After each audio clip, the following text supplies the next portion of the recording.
Good evening. It is now 5:38. Today's date is August 24th, 2021. This meeting of Georgetown County Council is now being called to order. We will ask Councilman Everett Carolina to give us the invocation and lead us in the Pledge of Allegiance.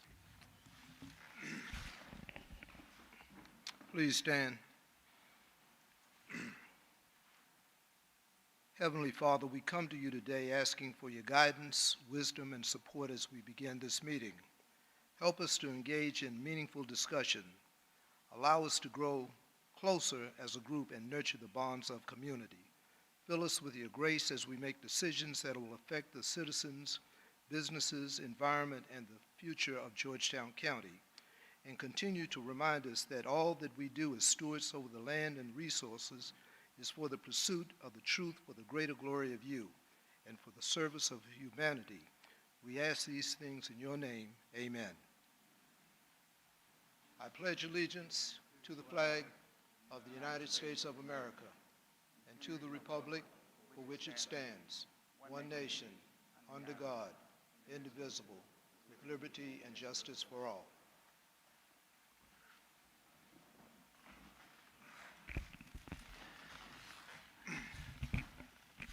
Thank you, Councilman Carolina, for the invocation and for leading us in the Pledge of Allegiance.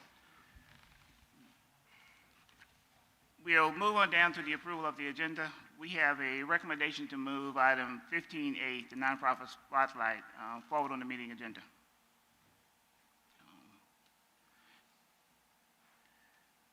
Is there a motion for approval of the agenda with the noted changes?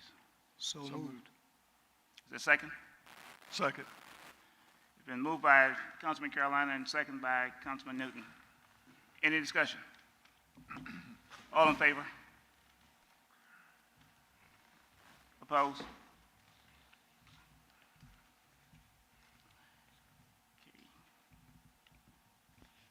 With that being said, we'll move item 15A, the nonprofit spotlight,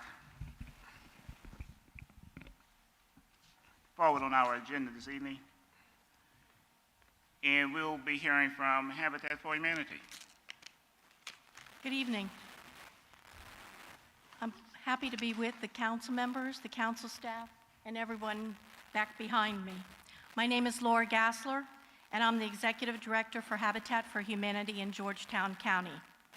I appreciate being able to come and speak with you tonight because this year is our 30th anniversary, and I have a lot to share. I'll try and be quick, though. We all know how important housing is not only in Georgetown County, but all across the country.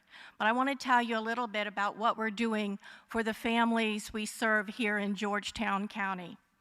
To date, we have built 112 homes, and that's helping 112 families move out of generational poverty and begin a path toward creating wealth. We closed on one house last week, and we'll be closing on another one in a couple weeks. Our program is very active. Our homeowners have gone on to raising families, not having to worry about the condition of the rental or with leaking roofs or gaping holes. Kids, it's proven that kids do better in school because they don't have to worry about a house situation or they don't get sick because of mold growing on walls. Our homeowners have gotten promotions. Kids have gone off to college or in the military. They have backyards where they can plant gardens and decorate their homes to make it theirs. With this being our 30th anniversary, many of our homeowners are starting to pay off their mortgages. For those that don't know, let me explain our program. Habitat is a hand up, not a handout. We do not give away homes. With Habitat being in existence for so long, many people still think that a Habitat homeowner gets a house for free. It couldn't be further from the truth. Our homeowners work very hard for this, harder than many of us that are able to get a loan on a commercial or conventional market. Any person that wants to apply for a Habitat home first fills out an application. They have to show that they have a need. In other words, their current living condition is substandard or dangerous. They have to show that they are able to pay because this is a mortgage, it is not a handout. And they have to have a willingness to partner. Our homeowners put in 300 sweat equity hours. This is working on their days off or taking days off to put in their sweat equity hours. They're running a household, taking care of the kids, and doing the normal everyday things. We check backgrounds, we check credit, we check earning statements, and if a homeowner passes all that, we bring them to the board for approval. Once they're approved by our board, the homeowner becomes what we call a homeowner in progress, and they begin what is an 18 to 24-month journey toward homeownership. They work at the restore, on our construction sites, in the office to get their sweat equity hours in. During this time that they're putting in their sweat equity hours, the staff is looking for funding. We're looking for grants, sponsors. We have fundraisers, all to raise the money to buy the construction materials. We use the HUD Home Grant, which is a very good program for us. Once a house is fully funded and the homeowner has almost done their sweat equity, we begin construction. These homes are built with one staff member and a complement of very dedicated volunteers. They work 3 days a week. If it weren't for our strong volunteer pool, we could not build affordable homes. In almost all cases, the homeowner's mortgage payment, including escrow, is less than they have been paying to live in substandard housing. The process has worked well for us and for habitats across the country.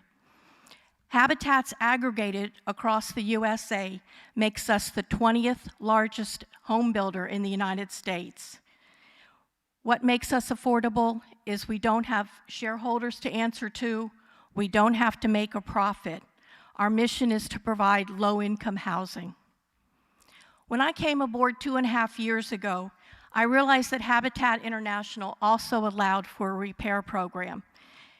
I approached the staff and our board about adding this program to our mission because not everyone needs a new home. Some just need help repairing the home they're currently living in. For many families, the cost of repair was beyond their ability. You know, do they patch the roof or do they put food on the table? Our repair program is for exterior repairs. We started in February 2020, shut down a month later for a couple months because of COVID, and then we restarted. Since that time, about 1.5 years ago, we have repaired 20 homes, including 83 windows, 3 HVAC systems, a septic tank and well, 7 new roofs and 2 partial roofs. We've used 75 gallons of paint, put in 9 doors, and over 320 feet of rotten wood has been replaced. These families no longer have to dread when it rains, their roof doesn't leak, mold doesn't grow on their walls. They don't have to fear for their safety because of broken windows. They don't have to chase animals out of the house through gaps. And this is not fiction, this is truth. We've gone on site visits and seen it. Our work is not for cosmetic reasons, but for safety and security. But the exterior improvements have a consequence of improving the neighborhood. Our repair program alone has invested over $104,000 back into the community. We use local contractors in addition to volunteers. We have had 71 volunteers that have given over 2,600 hours of their time toward just the repair program. Funding has come from the City of Georgetown, hurricane disaster funds, grants, and fundraisers. The program is much needed in this area, and as we get more volunteers and funding, we will expand outside of the City of Georgetown. It was during site visits to the homes that we make to make sure we're able to repair them and it's in the scope of our work that we've created 2 additional programs. One that is just starting is called Color Your World, where we provide paint for low-income homeowners to paint their own houses.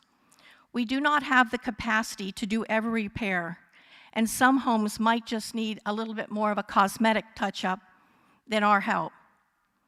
For these homeowners, we will provide paint and initial instruction on painting, and they can gather their own family and friends and have a paint party.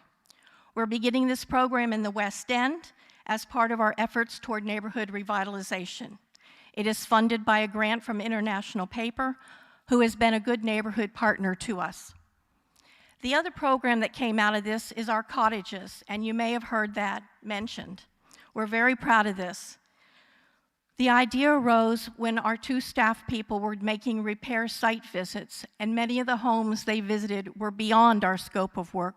We could not repair them to a decent level. And they also happened to be seniors. We realized that something had to be done. We just couldn't leave them living in the housing conditions they were living in. Most of these senior citizens are in the extremely low income bracket. So our cottage idea came about. These are 675 square foot stick-built houses. They will have a combination living, dining room, and kitchen, a large bedroom in which you can possibly eventually, if needed, place a hospital bed, built-in storage, washer and dryer hookups. The appearance outside is a low-country cottage. Our intention is to make these houses such that the owner can age in place. We've built wider doors, lever handles, 5-foot turning radiuses in the bathroom, level entries into the shower. All kitchen appliances are included. We're building these as energy efficient as we can with mini splits and low expense water heaters. We're going to vault the ceilings to give it a feeling of spaciousness. These homes are for seniors in the 30 to 50% AMI, and you never hear anybody talk about helping a demographic in that low of an AMI, which is area median income. For a single person in this demographic, in this geographic area, that means a monthly income between $1,095 and $1,825.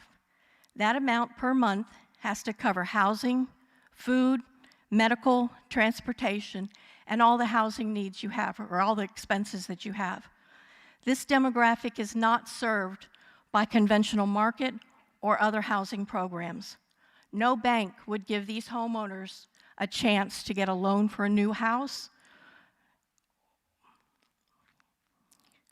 We want to help these people, these seniors, because they've worked hard all their life, and these are supposed to be their golden years, and for some, that is a total misstatement.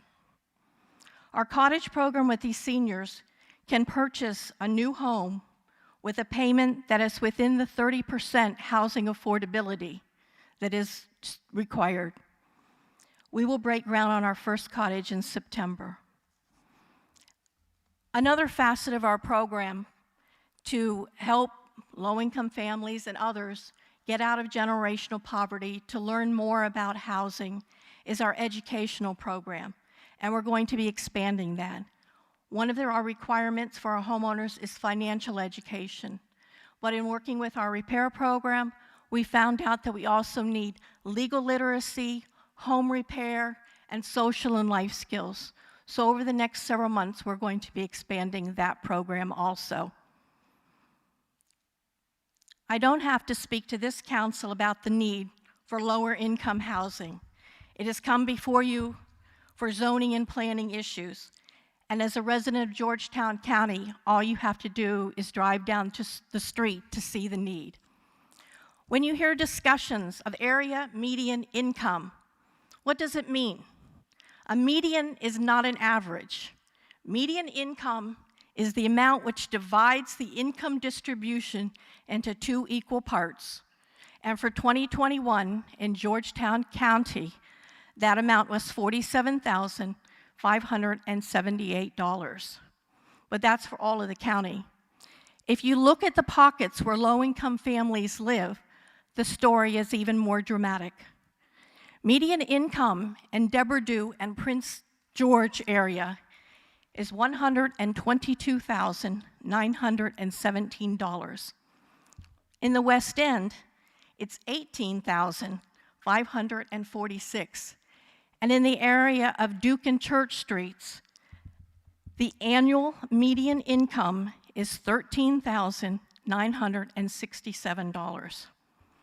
That means that low-income households are living on $1,164 a month versus those in Devereux that have $10,243.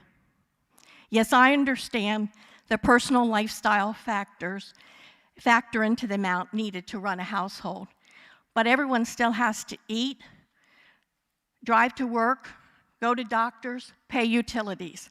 For some low-income families, they are doing this on an annual income that is just less than others' monthly income. You've seen and heard all the statistics, so I won't go into them in any other way except to say that Georgetown County is a widely diverse county economically.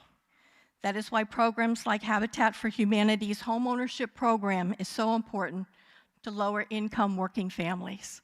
Thank you.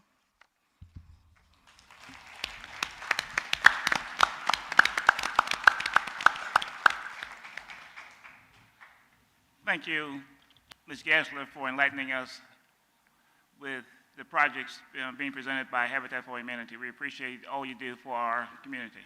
Thank you. Comment. Ms. Glasser, again, thank you for all you're doing under your leadership and your vision for Georgetown County.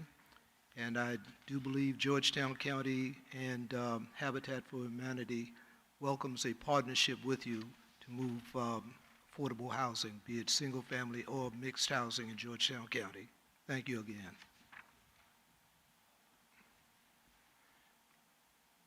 Okay, thank you again. We move on down to public comment. A public comment period is included on each meeting agenda and shall be limited to 30 minutes. Each speaker will be limited to no more than 3 minutes. No speaker may yield his or her allotted time to another speaker. Members of the public who wish to address council during the public input period should sign up with the clerk of council before the meeting is called to order.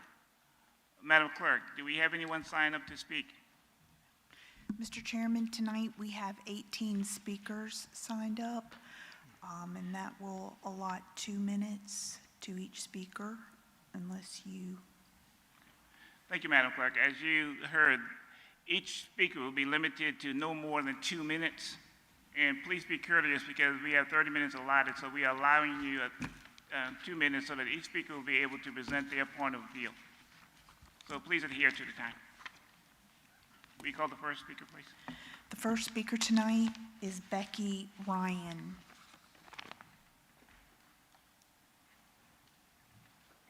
Thank you for the opportunity to speak. My name is Becky Ryan. I'm the North Coast Office Director for the Coastal Conservation League. I'll try to keep it brief, but I wanted to make sure that we shared our support for the proposed revisions to the tree ordinance that's on the agenda for this evening. We believe that trees are both an environmental and economic resource contributing to the sense of place for Georgetown County. The proposed revisions go a long way to preserving trees, which will help absorb heat, reduce soil erosion and stormwater runoff, and also protect wildlife habitat. Importantly, trees also help improve pedestrian and driver safety by acting as a defined edge that prompts drivers to slow down and drive more carefully. They increase property values and act as a buffer between residential and commercial areas. We certainly appreciate the revised tree ordinance emphasis on preserving rather than replacing trees where possible, and also incorporating trees into designs for new developments. It'll also go a long way to preserving the biodiversity of the area by replacing trees with the same species where possible. So we really appreciate these changes as a great step forward, a significant improvement over the existing ordinance, and we thank the Planning Department's time and efforts in crafting these revisions, and encourage you to vote yes, and thank you for your time and consideration.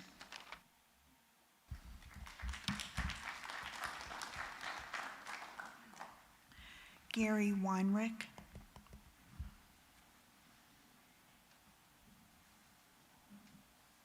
Frantically trying to cut a minute out of my presentation. Thank you, ladies and gentlemen. My name is Gary Weinrich. And before I retired, I worked in heavy industry for 40 years, responsible for the safe handling of chemicals and compliance. I've contacted each of you by email on several occasions. The idea of a family campground located in close proximity to a facility that stores, processes, and emits hazardous chemicals is wrong on so many different levels. First, South Carolina law defines local officials' duty to promote public health, safety, prosperity, and the general welfare. This requires necessary separation between heavy industry and recreational uses. The second reason is the avoidable risk for visitors occupying the proposed campground. Accidents can and do happen, and the travel time for an accidental release during the summer conditions could be 6 minutes or less. There's no way emergency responders can respond in that amount of time. The third reason is jobs, and maybe the most important.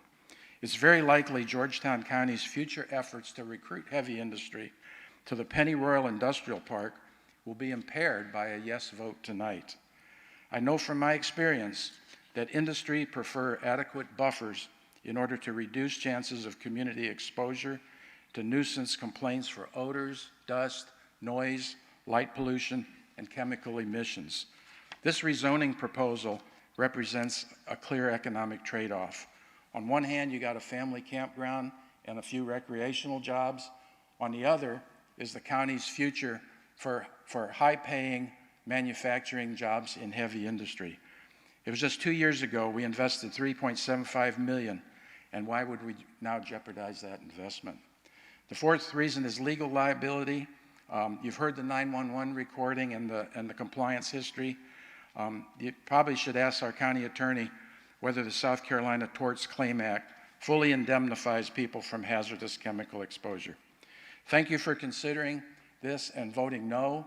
If you think you want to vote yes on this, I suggest you defer until EPA, DHEC, and OSHA complete their current investigations and come out with their findings.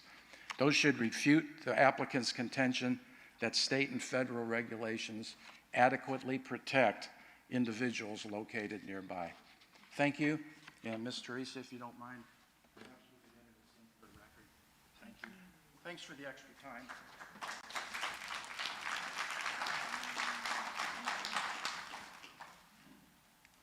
Mary Beth Klein.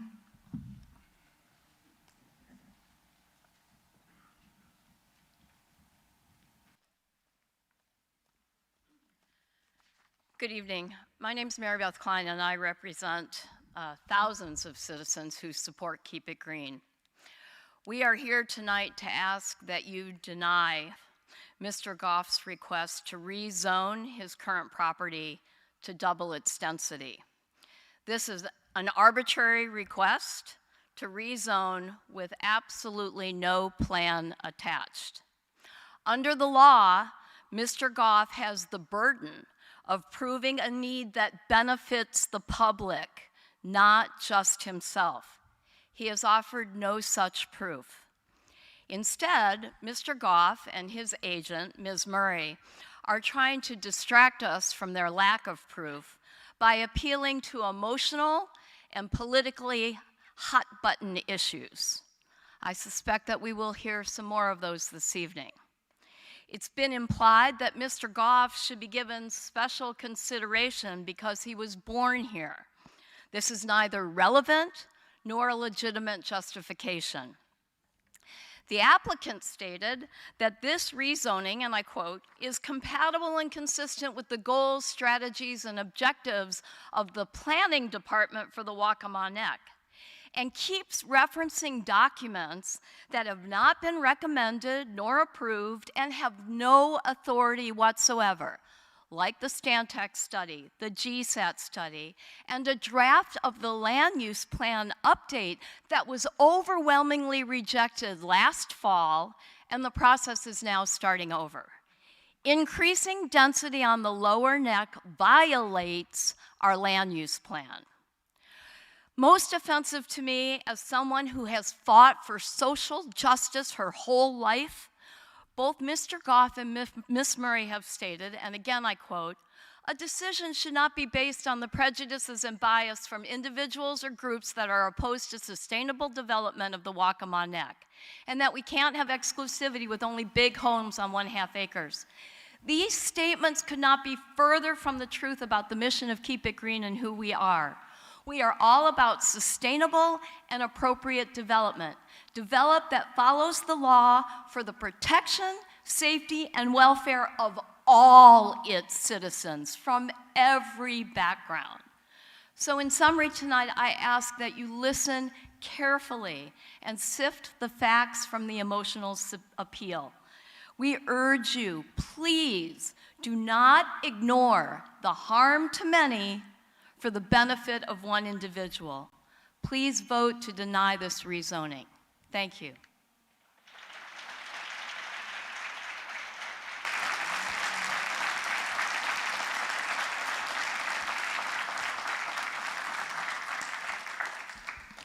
Peg Howell.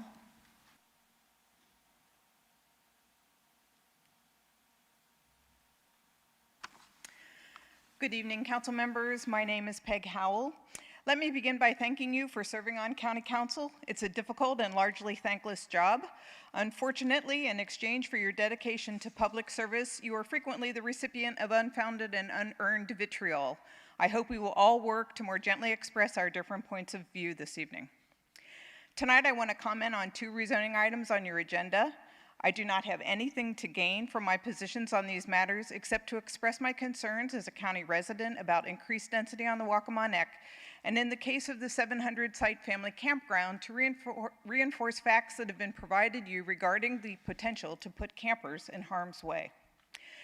Regarding Ordinance 21-29 to rezone a planned development to an FDD allowing for 700-unit RV campground, let me say that as someone who has worked in the oil and gas and chemical industries, both extremely hazardous, I believe it's critical that your zoning decisions are made with full knowledge of hazards in proximity to the properties you are zoning.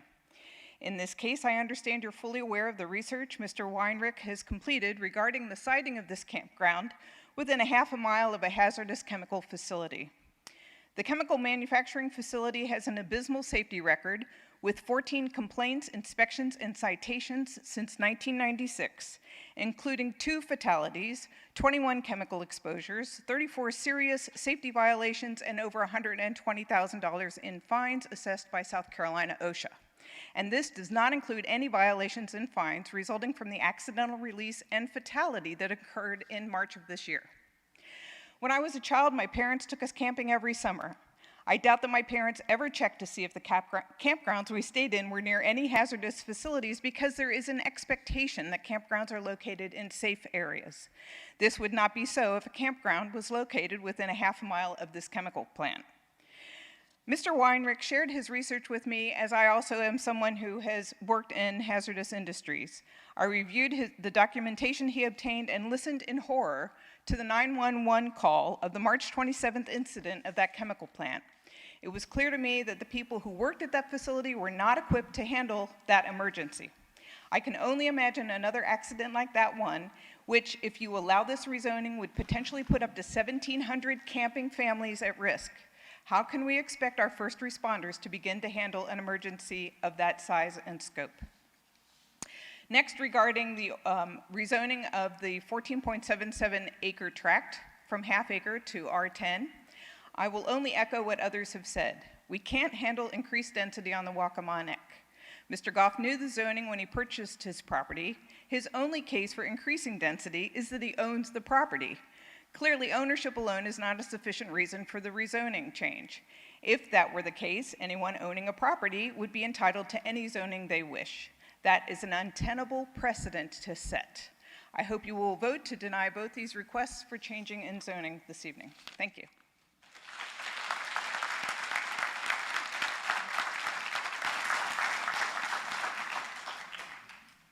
Marty Farrell.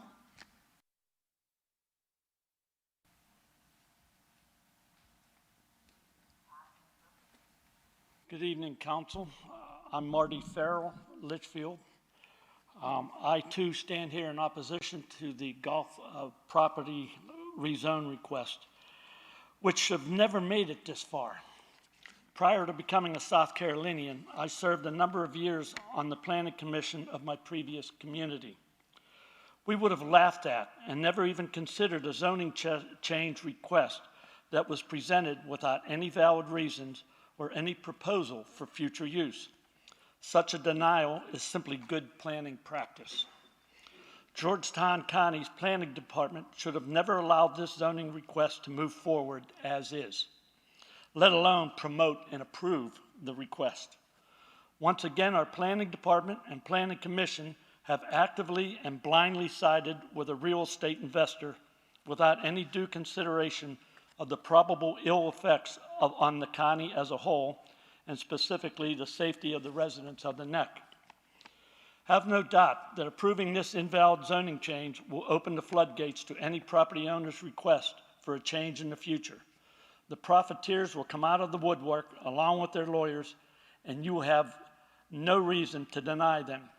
Your approval will eliminate the means to maintaining responsible zoning. You might as well turn over the entire zoning process to profiteering real estate investors and developers. As members of County Council, you swore an oath to watch over and protect the citizens of this county to the best of your ability. Thus, Council must vote no on this invalid zoning request, and Council must demand that our Planning Department and Planning Commission meet a higher standard of professionalism. Thank you.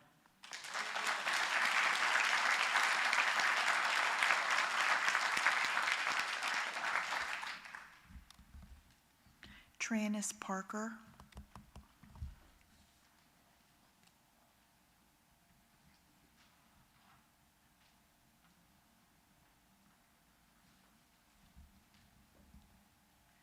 Good afternoon, everybody. I have nothing to talk about the planning. I'm here to talk about just everyday living of life. Council, I appreciate all you did for getting us the monies for the Spring Valley location, but what's been going on lately is a Band-Aid. We got 1 or 2 roads paved, but it's worse now than it was a few months ago. This weekend, the water came up to my knee trying to get into my neighbor's yard. It's horrible. You gave us a Band-Aid. That's why my community is not out here today complaining. And it hurts me that they're not out here complaining, because it's going to take death, somebody's child, to drown before we really do something. So the money that we have, the $1 million or $750,000 or whatever, I beg you to make sure that this money is being spent correctly. And to give you a visual of the flooding in our area, the flooding on Fraser Street and the flooding on Haymarket Street this weekend, where the police had to block the roads off, is nothing compared to our area. This is our everyday living that I'm begging for everyday living. Please make sure the money that is given to us is spent wisely and overlooked. That road should have never been paved. I thought it was said that the drainage was going to be done first. The drainage, they haven't even started. I know this money is going to, and I'm sick and tired of coming here and begging and pleading for everyday, just everyday living. Please overlook this project and make sure our money is spent. And I beg of you, all 7 of you, and the county administrator, ride down Lincolnshire Road. Lincolnshire Road. Ride down that road. I'm going to go sit. Come down there tonight. I'm going to go sit at the corner and see if you come out there. And you can see the road is paved, and each driveway they did nothing to. So where the water goes? In the people's yard. And I'm telling you, 6'2", the water came up to my knee. Please, thank you.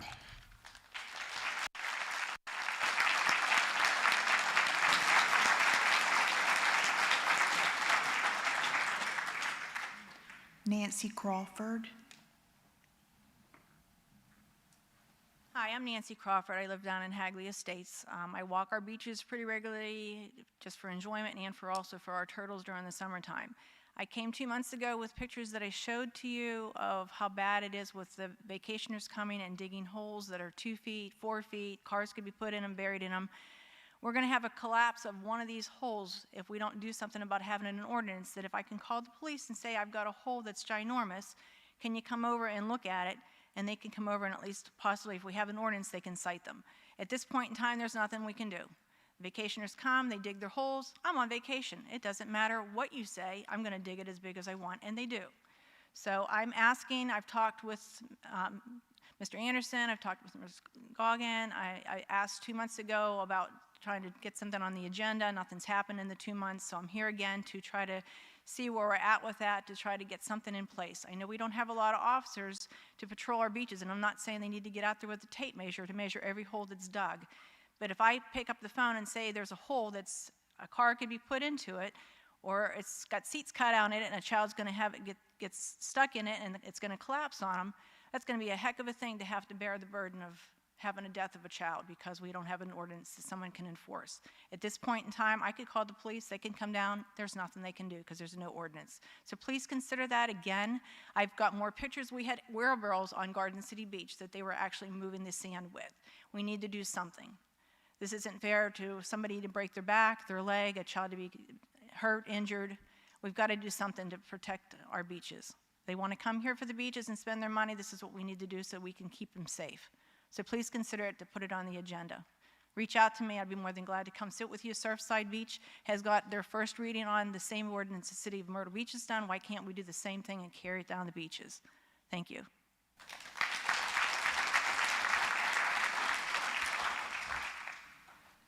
Robert Dominski. Members of Council, Robert Dominski, Pawleys Island. I'm here tonight to discuss with you an aspect of the Goff application that you may not be aware of, or may not have thought of, or may not have considered. And that is the issue of traffic control and accident control in the area from the South Causeway to the Serpentine Bridges. The aspect of having an increased density situation with every application that comes from the South Causeway down puts in jeopardy every automobile that crosses through a highway median cut to do a reverse in direction. Unless you are willing to take and put no median cuts from the South Causeway down to the bridges and direct all traffic going north up to a stoplight where they can do a reversal safely, and in the similar situation in the other direction, you put at risk by virtue of 2.2 times the number of automobiles that are crossing through Mr. Goff's scenario of increased traffic density on our highway. We figured there's 150 cars that are going to be going across and possibly back, so 300 to 400 trips per day from one side of the highway to the other. We know that you have the ability to look into the future. We know that you had the ability to look into the future 10 years ago when the overlay was put forward to you. The idea of your ignoring an obvious benefit to you to cancel this application by Mr. Goff lies in the overlay, which for some odd reason you choose to ignore. And I can't really understand that in a day and age where we have a village, Pawleys Island is a village from the South Causeway down. Don't deny that. It's not a city, it's not an urban area, because it's only one road. Were it not for Kings Highway going left in the northerly direction, an individual trapped in an ambulance, could be your parents, could be your child, trapped in between the two hospitals, may never make it to a hospital at all. We've had accidents that have been 4 hours where both sides of the highway have been tied up in both directions. Think about that for a second. You'd have to get a helicopter fly-in to take an individual in an ambulance out from between the Serpentine Bridges and the South Causeway just to get them from one hospital in Georgetown or up to the Waccamaw Hospital. I think that you have to rely on this density issue by going back to what you've already done. Please spare us having to come before the council and plead like beggars for you to do your job with what has already been put on the table. Clearly, if you don't want to do it yourselves, at least put it to a referendum of our community so we can put it right on the docket and make the decision clear for you what we need. Daniski, will you Thank please you. wrap up your comments? Thank you.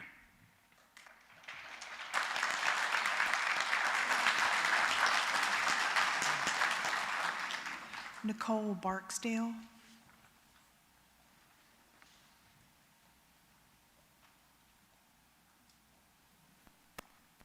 Good evening. I'm a resident of District 6 in Pawleys Island. I'm here tonight out of moral obligation. I feel morally obligated to voice my opinion against rezoning here in Pawleys Island or Georgetown County. I was very pleased to see this meeting begin with a prayer, because you don't see a lot of that anymore. In prayer, we often petition God, but it is equally important that we also listen for His response. His guidance is right in front of us, and we simply do not see it. We are called to be stewards of our community and our earth. Some are very active stewards, like the members of the County Council. I thank you for your investment of time in the betterment of our community. Many of you have very demanding careers, and it is admirable that you are willing to give of your time. However, it's very important that when you are in this room, you wear the hat of public servant and not the hat of real estate agent, developer, contractor, or architect. Your professional knowledge should be an asset in your decision-making process and end there. You have taken an oath to serve the public and not your own personal interests or those of your friends. Georgetown County is blessed with wonderful people, beautiful beaches, rivers, and marshes. We need to be good stewards of all of our blessings. The guidance that we pray for is right in front of us. The answer lies within our own land and use map. The answer lies in the hundreds of emails you receive from your constituents, the people who stand before you tonight begging you to rule in favor of their community and to stop rezoning. The horrible traffic, the horrible flooding that we're discussing. The answer is not to rezone. Do not confuse development and rezoning. They're two completely different things. I have no right to tell my neighbor that he cannot build on his land, but I have every right to tell him he can't change the purpose of what that land was intended for. He knew that when he purchased the property. Your favorite childhood memories include trees that you climbed in and the woods you played in, not Walmart or how great the local new development was in the housing. As members of this county council, you are stewards of our community. It is your obligation to make this county a better place for those who reside here. That is the oath you took when you were sworn into office, and that is why this constant rezoning, the increasing density, has got to end. Thank you.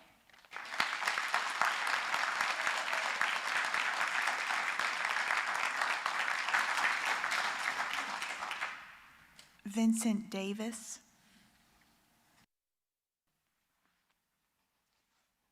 Good evening, Council, Chairman, and other sitting members. My name is Vincent Davis, and I'm the president of the Pawleys Island Civic Club. We're here to talk about two things: the change of density of land and a master water runoff plan. Now, we've listened to a lot of people talk about it, but we know that Georgetown County has a master water drainage plan in progress right now. Thomas and Hutton is the engineer that's presiding over that. And we have to bring the density of population, traffic out of this conversation. We have to bring it out of the conversation. Because even if that homeowner sells his lands today, he can still build up to 29 homes. That will increase our population. That will increase our traffic in our community. And one thing, we don't have facts because it's not been recorded as of yet. Finished. The research is not finished as of yet. So if anyone is standing here fighting for the change of density of land or to keep it the density of land, they are fighting without facts. And this is what we cannot stand for. You have to lean on facts. Well, one thing we do know that is factual, and we all are living it in Georgetown County, is when the rain comes, when the storm comes, Georgetown floods, Andrew floods, Carver's Bay floods, and even the Walkmore Neck. And I just had a gentleman speak about the west side, the flooding on the west side. These are things that we live on for factual information. So let's continue to try to pull these things together. Let's finish this water drainage plan because this is so very important for our community and all communities in Georgetown County because it's never been done for us. We don't have any data on that yet. And if we don't get this water drainage plan correctly, and Civic Club encourage all residents to contact your councilman, get the data in there, tell them where the flooding is at, because it's so important to make sure this plan is completed accurately, because if it don't, and the rain comes, and the storm comes, it's gonna flood us all out, and we won't, none of us have to stand here and fight about anything, because we won't have anything to fight about. So the Civic Club will always stand on the facts, and we'll be unmovable with that. Thank you, have a great day.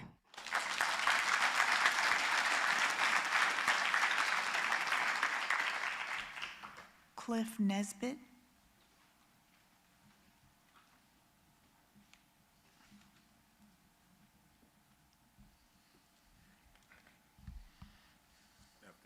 My name is Cliff Nesbitt, and I'm a landowner from Paulus Island, born and raised here.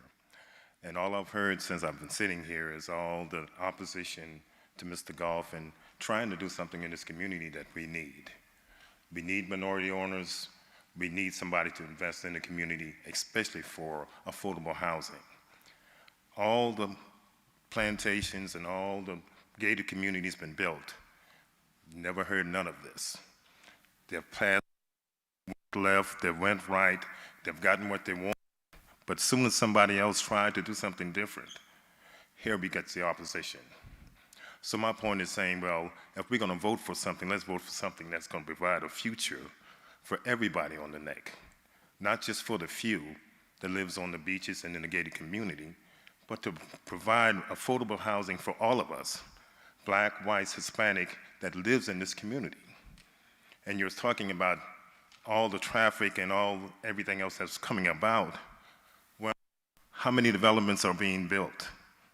I don't see any big opposition to those. But when Mr. Goff tried to do something within his own community and being from here, all we're getting is a bunch of opposition saying, well, he's trying to steal, he's trying to sell this, they're developers. But you have no complaints about what's around you. All I ask is to look at the facts and make a decision that's based upon the fact that he's trying to provide something and also bringing affordable housing to all of us. So that's my point. Thank you.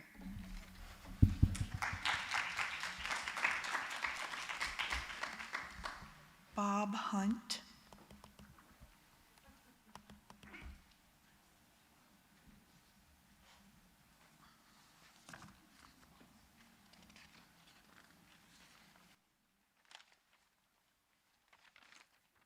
Good evening.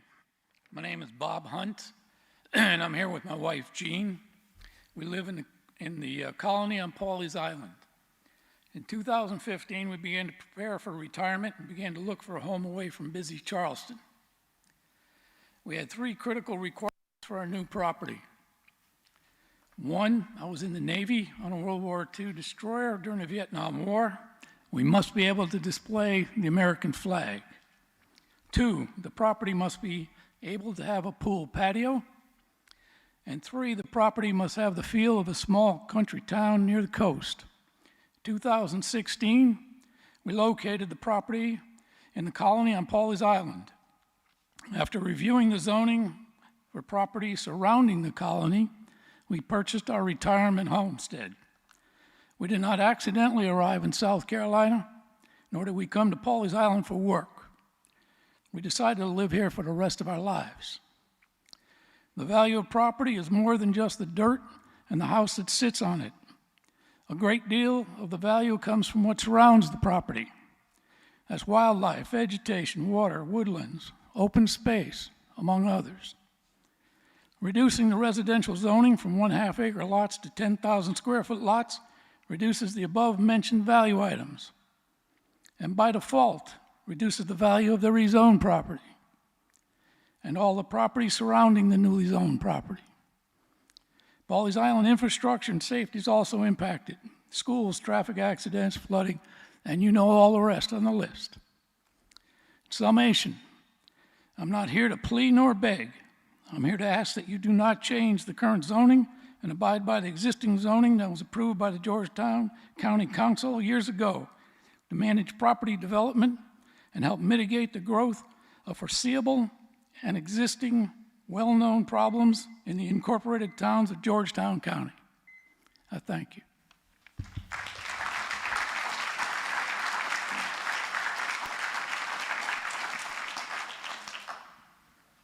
Phil Boninska.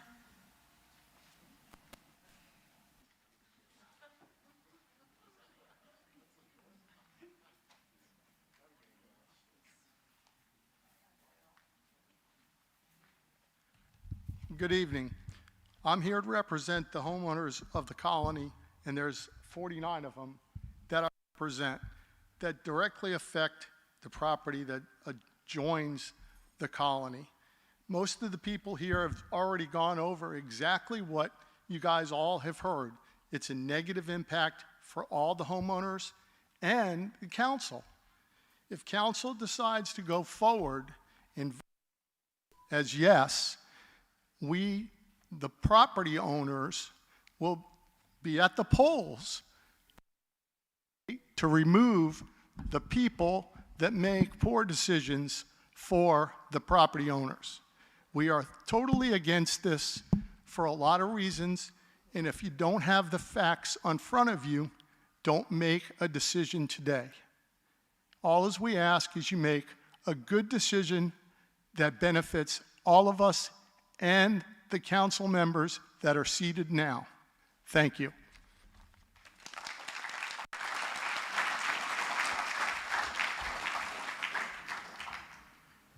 Art Murphy.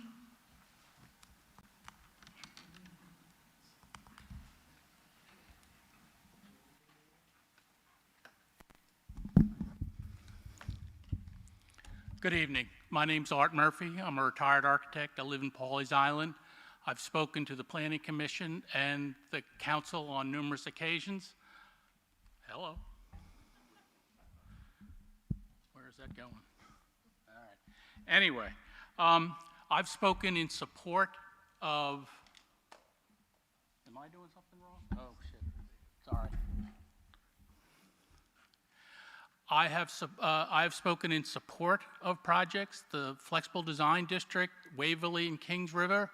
I supported that because I thought it was better design, clustered units, reduced driveways, better stormwater management, clusters leading to larger tree buffers, and to quote Mr. Goggins, a project that sat lightly on the ground. The Goff project appears to not do any of that. Why? We don't know. We don't have a plan. What does the community benefit from this increase of zoning from 20 to the staff report saying, well, it could go to 40, but you know it could go to 60. And if you approve this, the planning staff may think it's 40, But what are you going to do if it goes to 60? Mr. Goggins was quoted in the paper as saying 20 to 40 is not significant. I disagree. How is Mr. Goggins going to position himself if it goes from 24 to 60? It's going to be too late because you've given Mr. Goff carte blanche to do whatever he wants. My recommendation is either you reject this zoning request or defer it until he comes forward with a plan of what he wants to do. Just saying, I want to increase it, he benefits from that.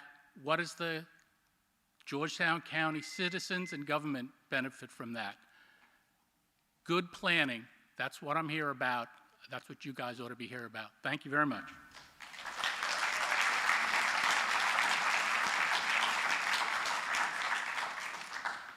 Dwayne Draper.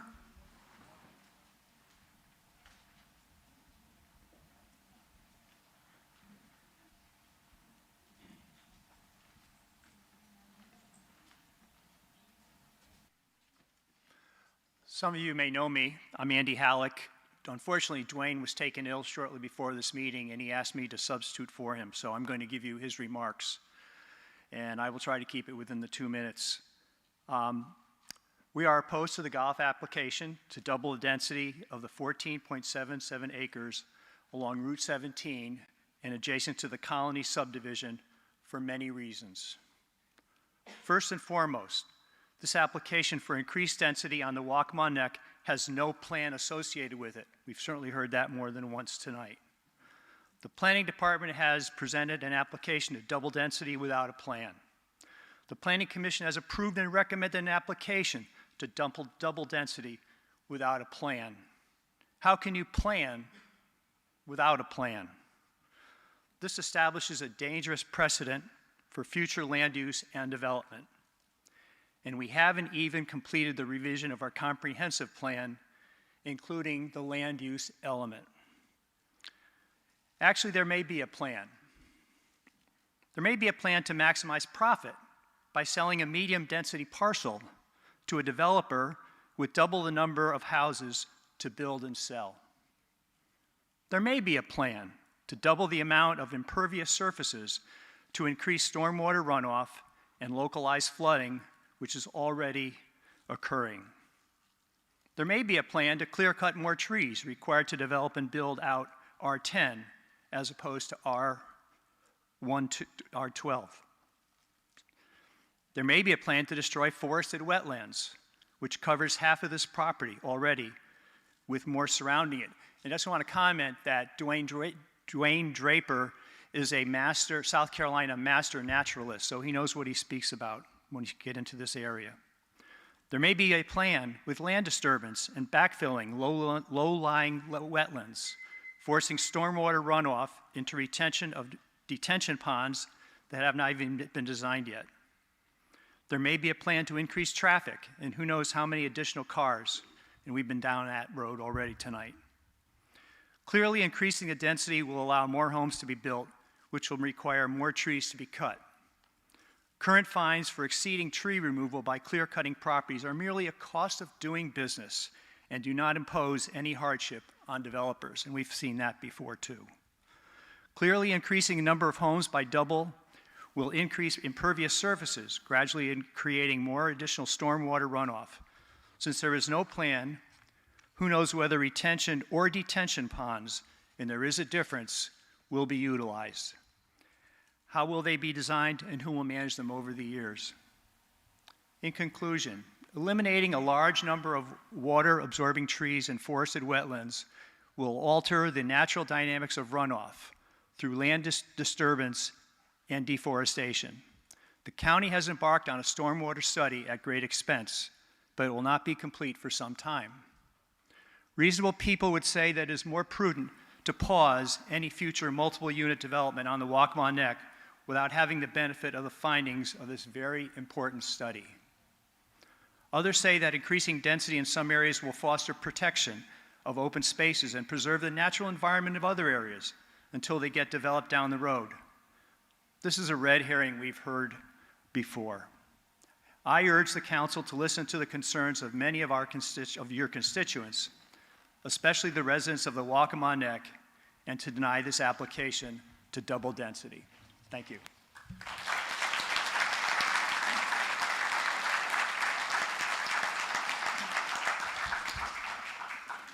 Dan Stacy.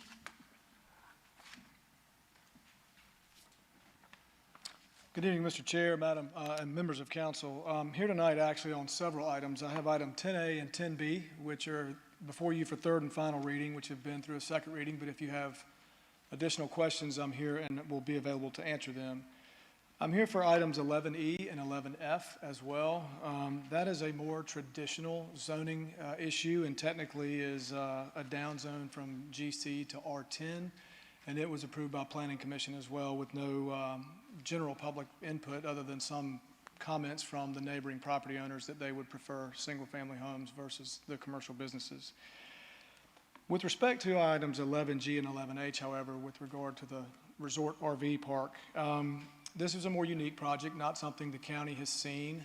We're bringing it in as a flexible design district because the current destination travel park ordinance for the county doesn't adequately address a modern park with lots of amenities. There are actually some ordinance limitations on on the related and ancillary uses, which is a 5% limitation, and that won't work under the current modern heavy amenity focus that these projects have. I do think it's important to remind council this project is a fully entitled 350 single-family home, more or less, and so I have heard some safety concerns, but those concerns were apparently not an issue when it was single-family homes because I don't recall any discussion about that. This is a really unique tourism outlet that will be able to expand some offerings into the western part of our county. We have a lot of folks here that are at most meetings that are very vocal in any increase in anything on the neck. Well, this is a wonderful opportunity to have a unique and relatively low impact tourist attraction beginning into the western part of the county. We provided to council members an independent study done by some economic folks about what the downstream direct and indirect economic impact of this project could be on an annual basis, and I hope that you have had a chance to look at that.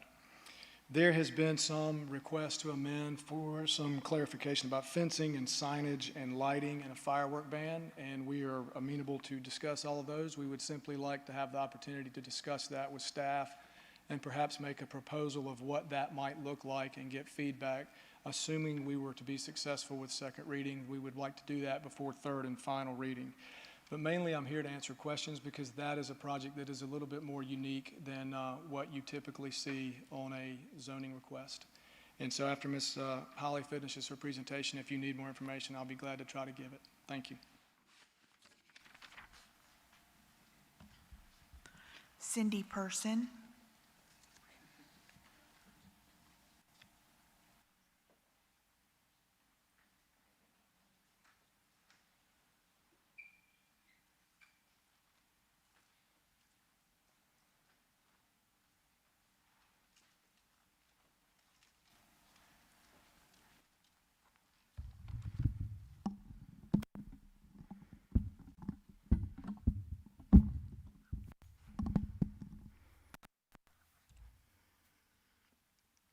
Good evening.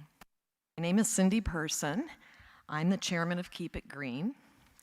I am this evening, as requested, to show my support for the property rights of the owners of heirs property and minority-owned property. Many of you may not know that as a lawyer, for many years, I was involved in inner-city ministry and Christian community development in minority communities where I fought hard to protect the legal rights of minorities and to promote racial reconciliation. I still do everything I can as a lawyer, as a minister, and as a human being to protect the rights of minorities. I'm an active member of the Pawleys Island Civic Club that meets at the Parkersville Rec Center. We recently sponsored an heirs property seminar for the very purpose of protecting heirs' property rights.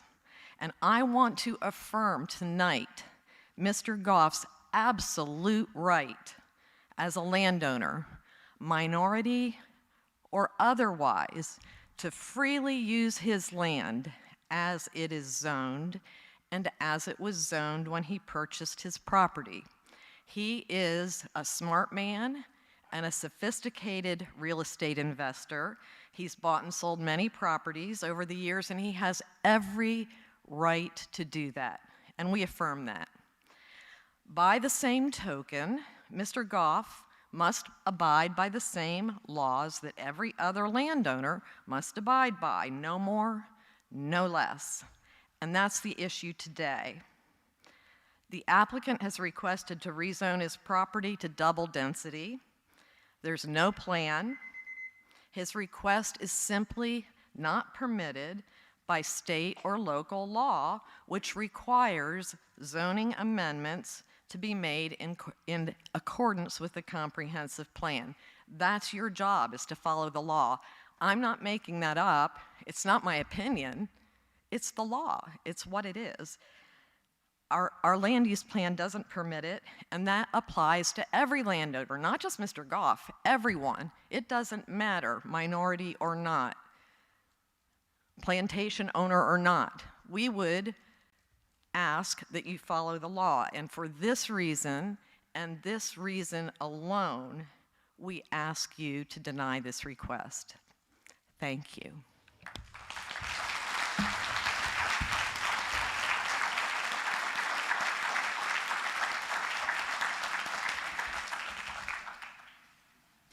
Cynthia Murray.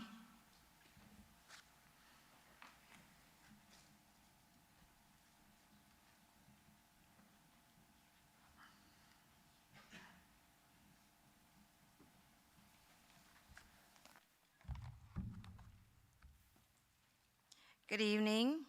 I recognize the chairman and vice chairman and the other members of county council. And since I'm last,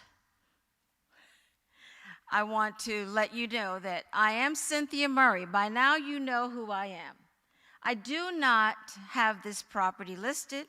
I am not working with Mr. Goff as an agent. He is a friend of my father who asked me to help him. My subject tonight is, what is your vision for Georgetown County? For tonight, this scripture and thought from Proverbs 29:18 came to my heart. Where there is no vision, the people perish. I internalized so much clarity of what has been said tonight, and I decided in my heart that this is not about Mr. Goff's 15 acres of land. It is about blocking a vision. So many memories of great men and women flooded my thoughts as I was sitting and listening. They were honest, brave, caring spirits that had vision. Where would Pawleys Island and this county be without a passionate vision of the people that make up our community and our county? I have lived 57 of my 70 years, do the math, here in South Carolina. And there are too many names to recall, but a few people appeared on my list of visionaries, such as my grandfather, Reverend Charles Besselou, and my uncle, Reverend George Besselou, Doc Lashicott, Arthur Lashicott, Reverend Abraham Nelson, Norman and Lillian Reed, Melvin and Barbara Wiles Hewell, Reverend Wallace McKnight, Miss Ruby Forsythe, who was my teacher, Archer and Anna Huntington, and finally, and most importantly, my dad, William H. Bill Murray. I'm going to take the little time because I'm the last one, and I want you to understand where I'm coming from. I'm speaking for my dad, who is deceased, and I've given you a concise review of men and women who had tremendous holistic and interconnected vision for our county. My dad, Bill Murray, worked tirelessly and relentlessly for the people of Georgetown County. He saw a need for community growth and economic stability for all residents. Now, where are we? Groups that feel their vision is to save the land for future use? Is it their idea to preserve open spaces? Really? With 10 golf courses on Paula's Island alone? Is it your vision to block the entrance of new residents and businesses into the county? Why should you care if someone makes a profit from their property? This is America. President Biden and Vice President Harris have a dream to build back better.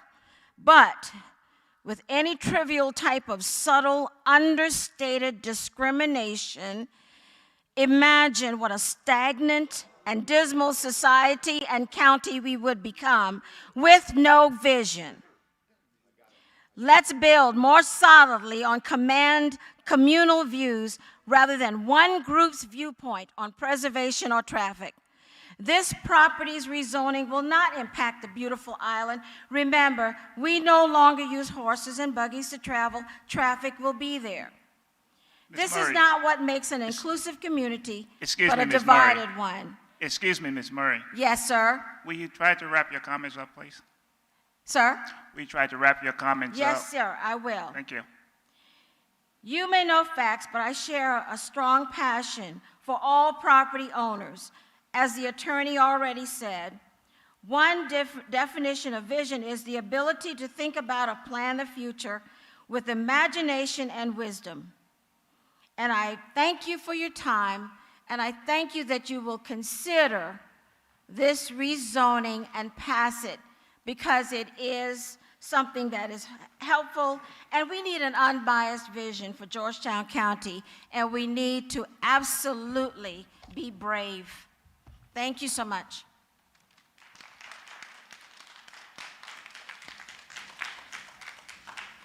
Mr. Chairman, that's our final speaker for tonight. Thank you, Madam Clerk.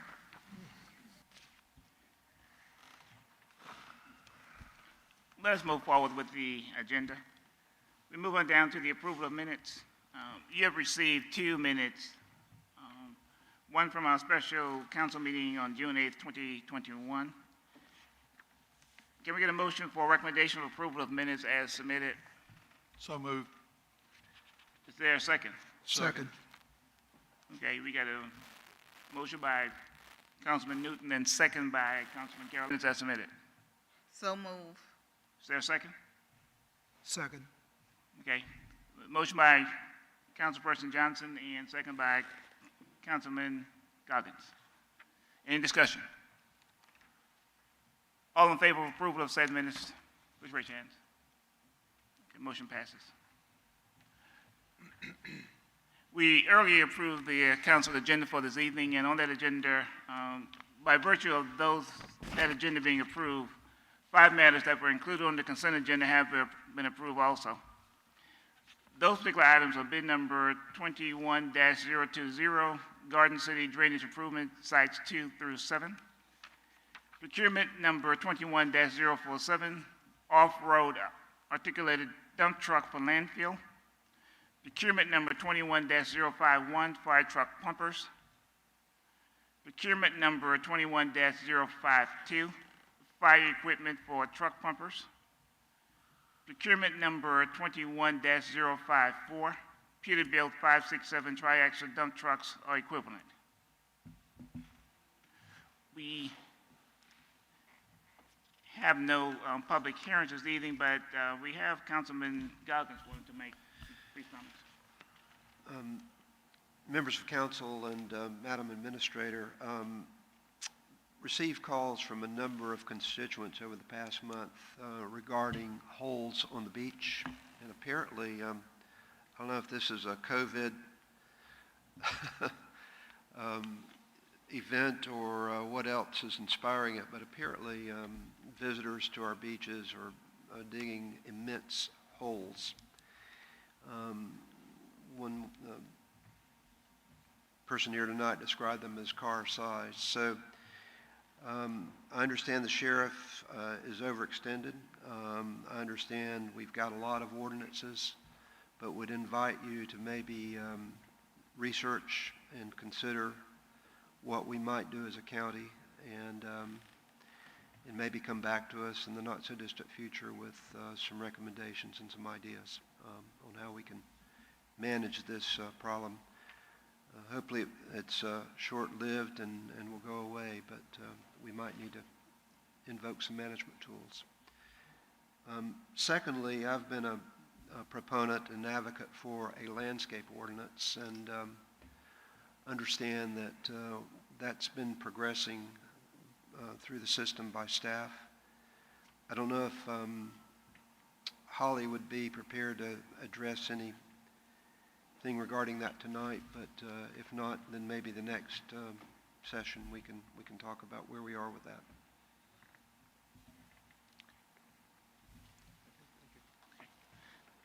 Okay, thank you. Let's move down to appointments to boards and commissions.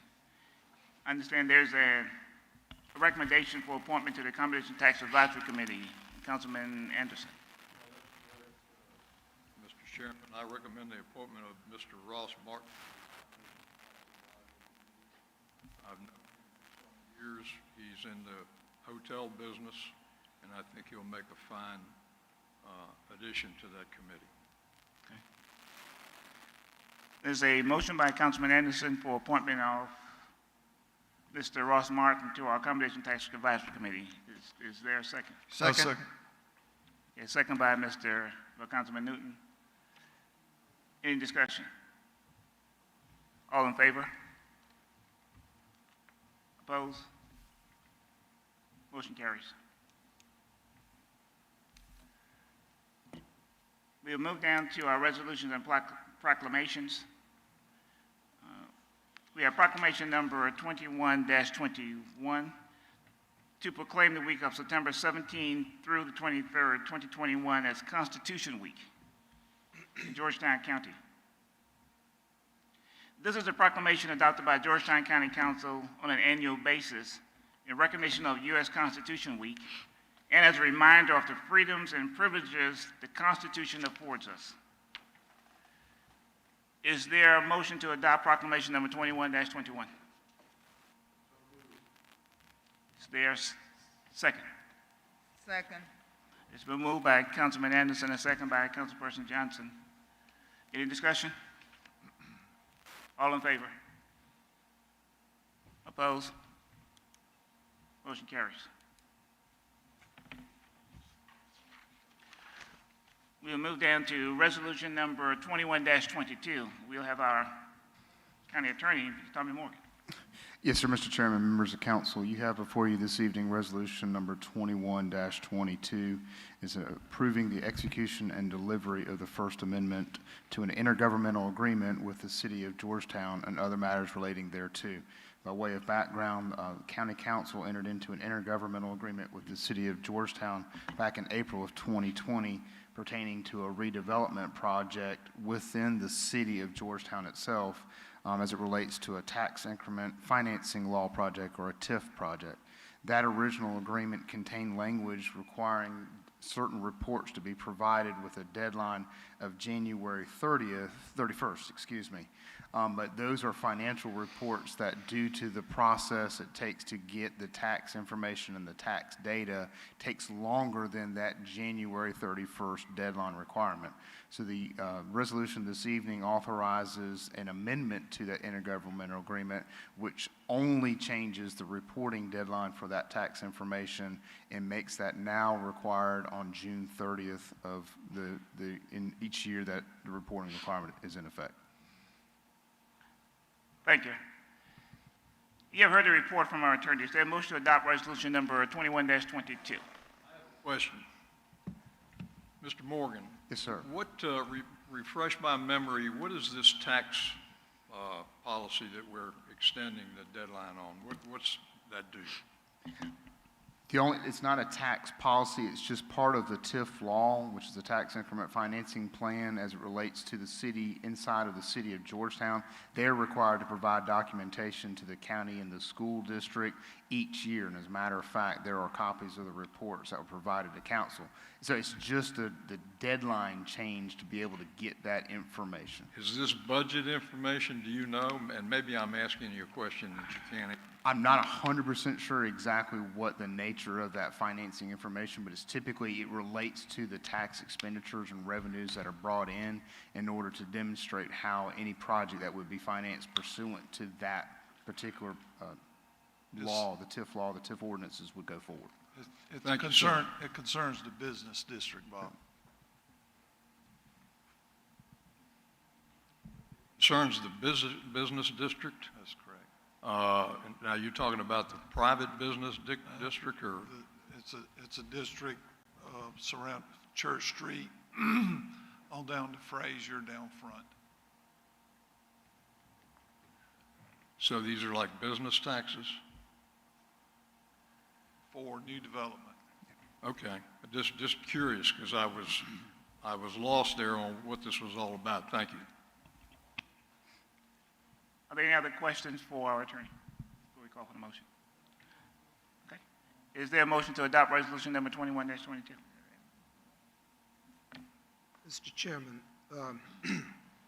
make a recommendation to adopt resolution 2122 to authorize the execution of the First Amendment on the TIF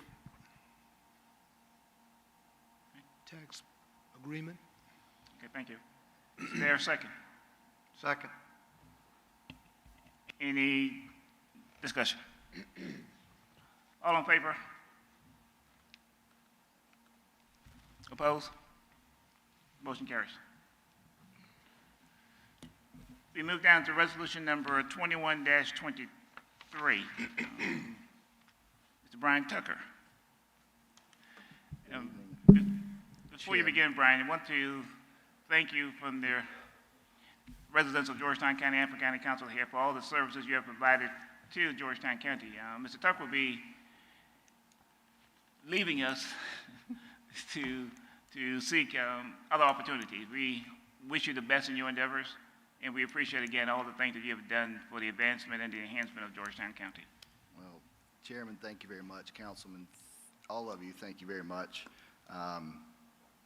It's been a pleasure, and Georgetown will continue to have a very special place in my heart for a very long time, so thank you for that. This particular issue, the resolution you have before you, is really a housekeeping item to clear up a quirk, I guess, left undone, but it's related to the sale of the 40 acres in the east entrance of the industrial park that has been codenamed Rezoning so far.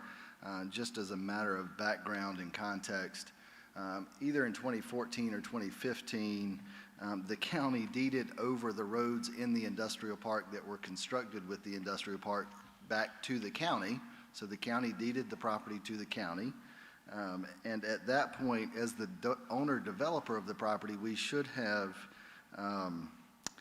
conveyed the roads as the developer and accepted the roads as the local government and then dedicated those as public roads. So we realized in the title work when we were preparing to sell this 40 acres that had not officially been declared, or those had not officially been declared as public roads. So this is really, again, a housekeeping item to clean up that title issue. I would offer to answer any questions, but I'm really not capable to do that, so our attorney stands ready to answer any of your very complicated questions. Okay. Are there any questions for Mr. Tucker or our attorney?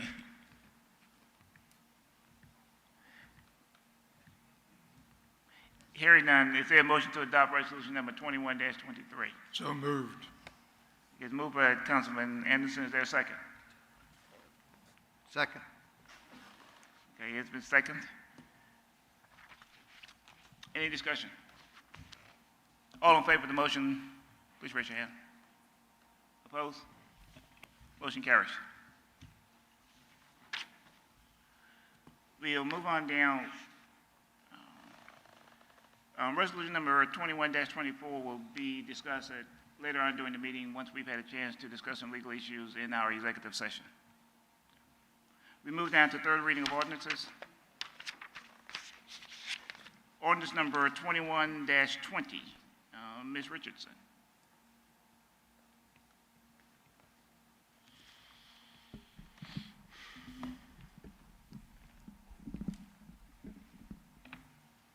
Good evening. Thank you, Mr. Chairman. This first request up for third reading is an ordinance to rezone 2 parcels on Great Avenue from MR10, 10,000 square foot residential, to Forest and Agriculture FA. We have not had any change to this request since second reading. This is a down zone from the MR10 to FA. The Planning Commission recommended approval for this change. We did not have anyone speak at public input against the request. At this time, I'll be glad to answer any questions you might have about the rezoning. Any questions for Ms. Richardson? Hearing none. Is there a motion to adopt ordinance number 21-20? So moved. Is there a second? Second. Okay, it's moved by Councilman Newton and second by Councilman Goggins. Any discussion? All in favor? Raise your hand. Opposed? Motion carries. Moving down to ordinance number 21-21. Ms. Richardson.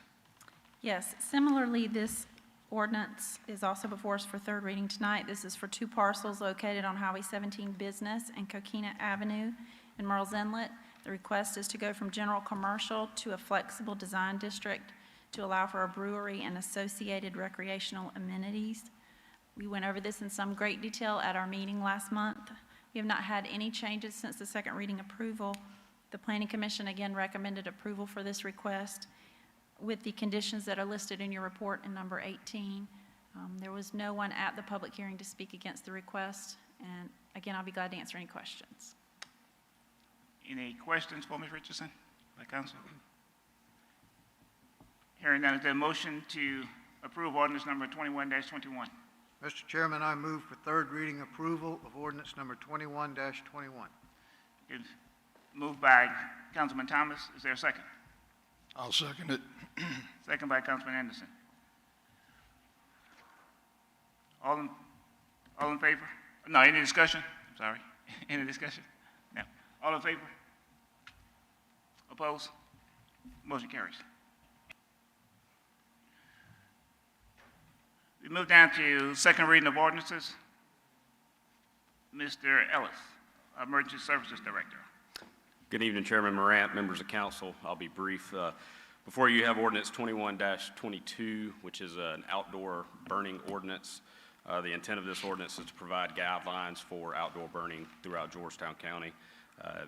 The content of the ordinance is it identifies both the prohibited and the allowed burning practices that would follow suit, as well as everything that's associated with all the state laws, codes, and international fire codes pertaining to outdoor burning.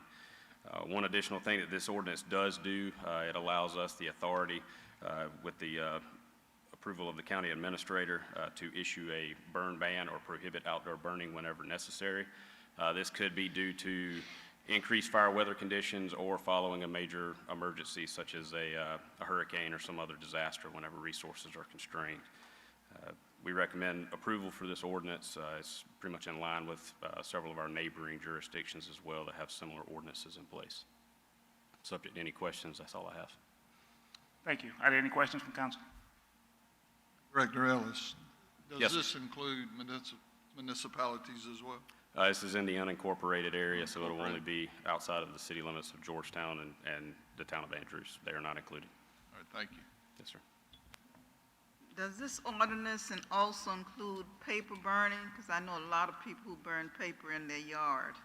Yes, ma'am. It identifies the allowed items that can be burned through the state law, as well as the International Fire Code, those practices. There's a laundry list of items there, but it outlines it. It gives the proper authorities for enforcement, which would come down to our individual fire marshals for the individual fire departments throughout the county.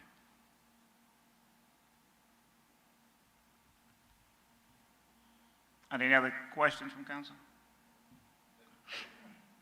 Hearing none, is there a motion pertaining to ordinance number 21-22? So moved. You have a motion to approve ordinance number 21-22 is there by Ms. Johnson. Is there a second? Second. Second by Mr. Thomas. Any discussion? All in favor? Opposed? Motion carries. Thank you. Let's move down to ordinance number 21-23. Ms. Richardson. Yes, this deals with the tree ordinance amendment. I think this is the third major amendment to the tree ordinance since I have been working for the county. The tree ordinance was last amended back in 2018. In that amendment, we created 2 overlay zones for tree protection and replacement, the rural overlay zone and the urban area, which is the Waccamaw Neck, and clarified the criteria for tree removal in both sections.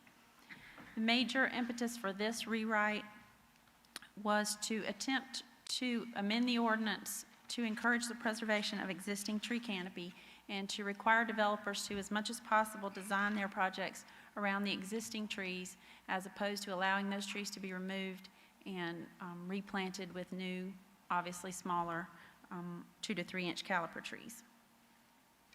One major change that is proposed here tonight includes changing the definition of what we call a grand tree from a 30-inch diameter breast height measurement and reducing that to a 24-inch DBH. Obviously, that will result in more saved trees.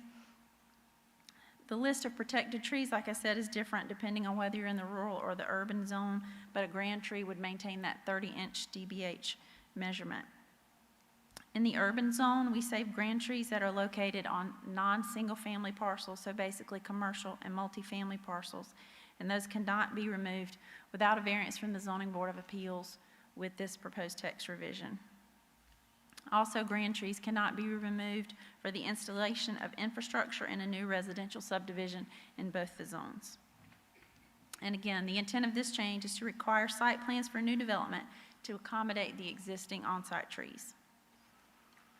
Another significant change involves the required preservation of 10 trees per acre or 100 inches of diameter breast height per acre for those same non-single family parcels or developments in both the rural and the urban areas.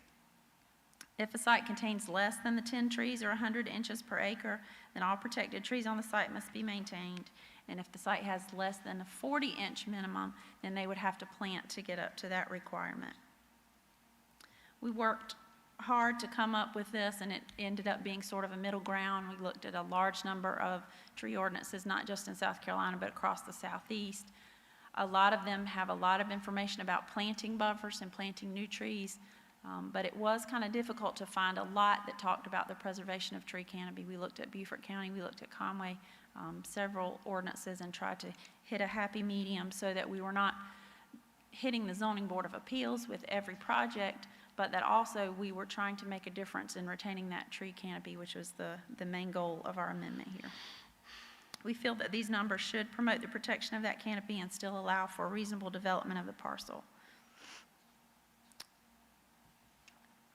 Requests for removal of a grand tree, like I said, would still need to go before the Board of Zoning Appeals.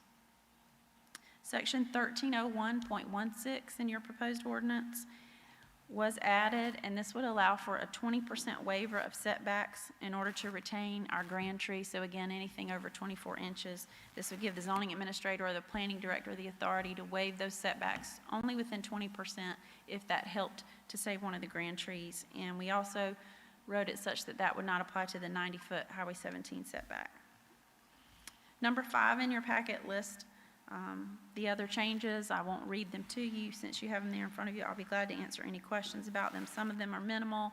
Another one we wanted to add was sort of a statement of awareness that would be signed by the developer when they come in to make sure they know the ordinance requirements and they're aware of what the limitations and what the requirements are. We also have proposed removing sweet gums from the list in the urban area. That's the only place where they're currently located. There's some other amendments there about the tree fund. That was a suggestion that we received as well, was that if trees were removed in the urban area, then the tree fund would allow new trees to be planted in the urban area, so it would be restricted to the overlay section in which they were removed. Another change, since we've had first reading, and that is reflected in the new ordinance in your packet, is an exemption. There is an exemption section in the ordinance, so we have amended that to add an exemption in the utility section for solar farms. It is required to remove trees in order to install the solar panels, of course, and get that use of the site. So we've provided an exemption there. The solar farms do have to have quite an extensive buffer around their property, so we did not want those buffers to be exempt. But in order for that site to be useful for that use, we did write an exemption there. We do think that these proposed changes represent a significant improvement over the existing ordinance, especially in terms of tree retention versus replacement. We did recommend approval for the changes to the Planning Commission while acknowledging that as the ordinance comes into play, there could always be the need for future amendments and changes. The Planning Commission reviewed this ordinance amendment several times at several different meetings. We also had 3 separate public hearings. At the July meeting, 2 residents spoke in favor of the proposed changes, and the Commission voted 6-0 unanimously to recommend approval for the ordinance. Thank you, Ms. Richardson. Are there any questions for Ms. Richardson? Holly, 1 or 2 questions, and this may be more directed to council, but how is it that City of Charleston and a few other municipalities and towns are able to exact more fines or a greater fine for a loss of tree than we seem to be able to do here? I understand the penalty is $500 per tree. So we've already witnessed an example or 2 recently where it's easier to ask forgiveness and pay the fine and move on than it is to save the trees. So any thoughts about addressing that going forward? Mr. Morgan and I have discussed that as well. I think it pretty much, and I'll let him add to it, pretty much comes down to this: a misdemeanor violation. A violation to the zoning ordinance is a misdemeanor, and that misdemeanor has a certain fee assigned to it. Like you said, it is a per tree, so at a clear cut, when we're able to demonstrate how many were removed, those numbers certainly do add up. Okay. But in the example of Charleston, where I've seen fines in the scores of thousands,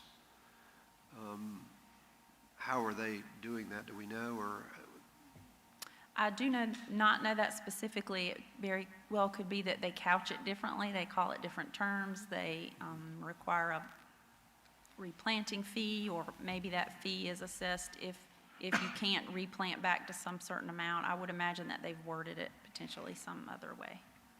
okay. Something we might look at in the future. Thank you.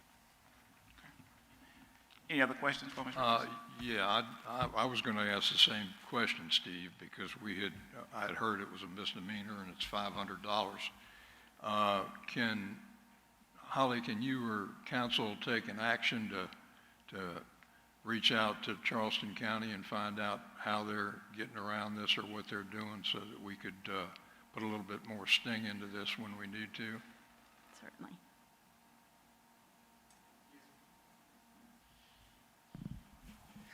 Yes, sir, Mr. Anderson, be happy to do that. And just one point of clarification when it comes to the fines, there are different ways that you can, like Ms. Richardson says, couch that. There could be days continuing violation, and it adds up. Having not looked at what specific language they have in there, I'm not able to answer that question at this time, but we'll be definitely happy to look into that and see if there are other ways to figure out, like you said, maybe potentially put a greater fine amount as it relates to each violation. Thank you. Any further questions? Is there a motion regarding second reading of ordinance number 21-23? Mr. Chairman, I make a motion that we approve ordinance number 21-23. Okay. Motion by Councilman Goggins. Is there a second? I'll second. Second by Councilman Anderson. And there have been several changes to the motion, so is there a motion to amend ordinance number 21-23 to incorporate the revised language? Mr. Chairman, I make a motion ordinance number 21-23 to incorporate all the amendments that have been proposed. Is there a second? I'll second. We will first vote on the amended motion. All in favor of the amended motion, please raise your hand. Opposed? Now we vote on the main motion. Well, all in favor of the motion, please raise your hand. Opposed? Okay, motion carries. Thanks, Ms. Richardson. We'll move on down to ordinance number 21-24 and subsequent to 2125. I have disclosed a potential conflict of interest in participating in discussion and of voting on ordinance number 21-24 and 21-25. I have filed a written statement indicating such with the clerk of council and asked the vice chair to preside over this portion of the meeting. At this time, I will exit the dais and turn over this part of council's meeting to our vice chair, Ms. Johnson.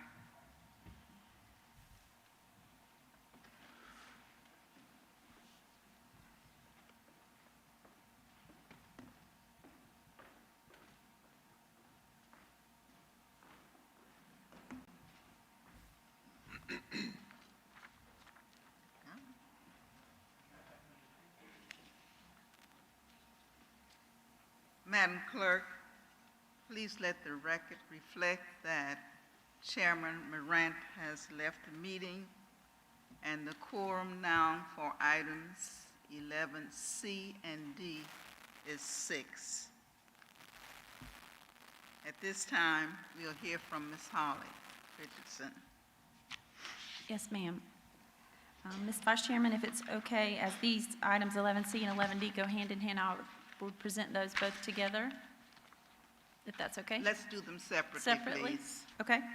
Item 11C is the amendment to the future land use map to redesignate this parcel that is currently designated as low-density residential to medium-density residential, which is needed to facilitate the proposed rezoning request under item 11D. The Planning Commission met July 15th and voted 3-2 to recommend the rezoning from 1/2 acre to 10,000 square feet residential R10.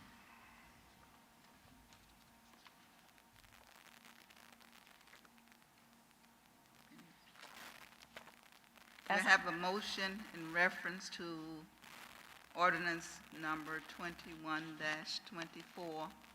Madam Vice Chairman, I move that we decide an up or down vote on this particular item. Was that a motion? That was a motion. Is there a second? Second. Is there any discussion on this motion? Madam Vice Chair, if I may, I apologize, just so we can clarify the record for Madam Clerk here. The motion that Mr. Anderson made, do you mind rephrasing that just so we can? I said that I made the motion that we entertain an up or down vote on this particular line item. So in order for an item to come before, it's going to have to be a motion to approve. That, then I'll make a motion to approve. You move for approval of ordinance number 21-24. Is there going to be a? Mr. Anderson? Mr. Counselor, I've been told that you cannot make a motion to deny because it turns the vote around. Now, if you disagree with that, I will make that motion, but I thought I had to make a motion to either approve or deny or approve.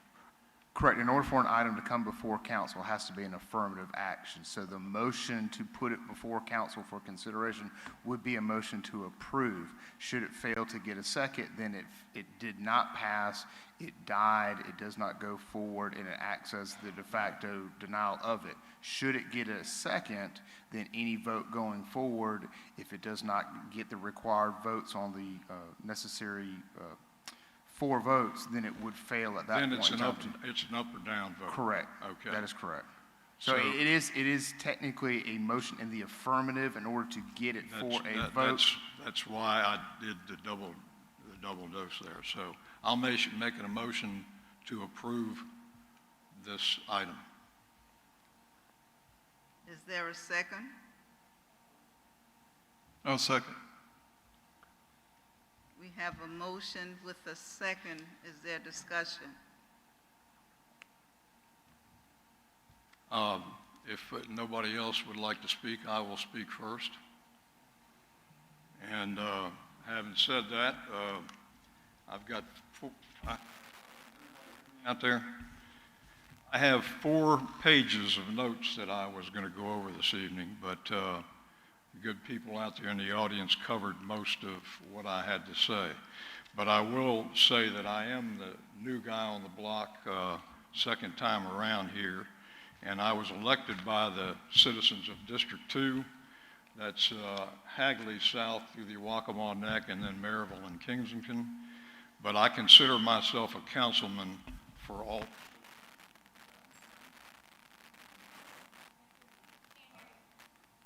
You can't hear me? You hear me now? Okay.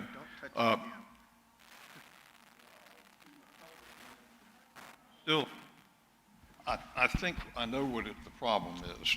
My tech guy told me that I was a Faraday shield here, and I was screening out the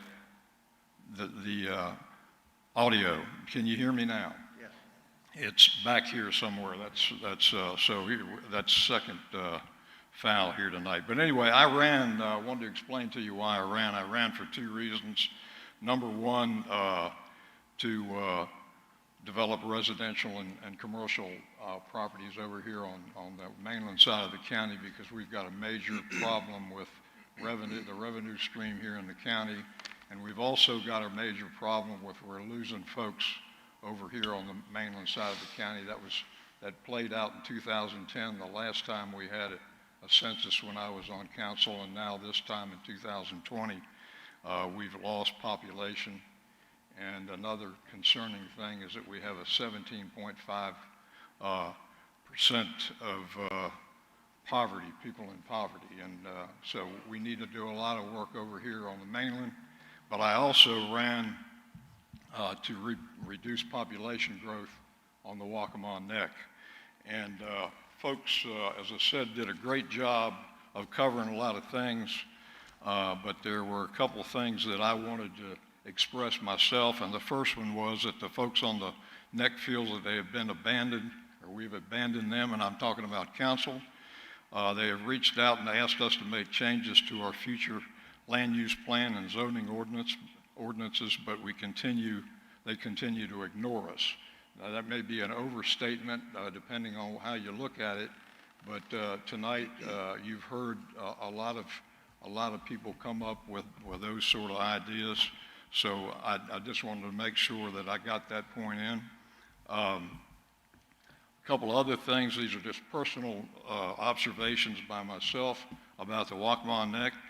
I have been coming to the Neck since 1974, and I've lived here for over 20 years. The Neck has changed drastically over the past 25 years. It has become a destination. That's my word. People come here for vacation year after year. Some end up buying vacation homes. Some end up buying retirement or retiring here. The Neck is not a typical housing market. Vacation homes change hands, but they are always in the hands of affluent owners.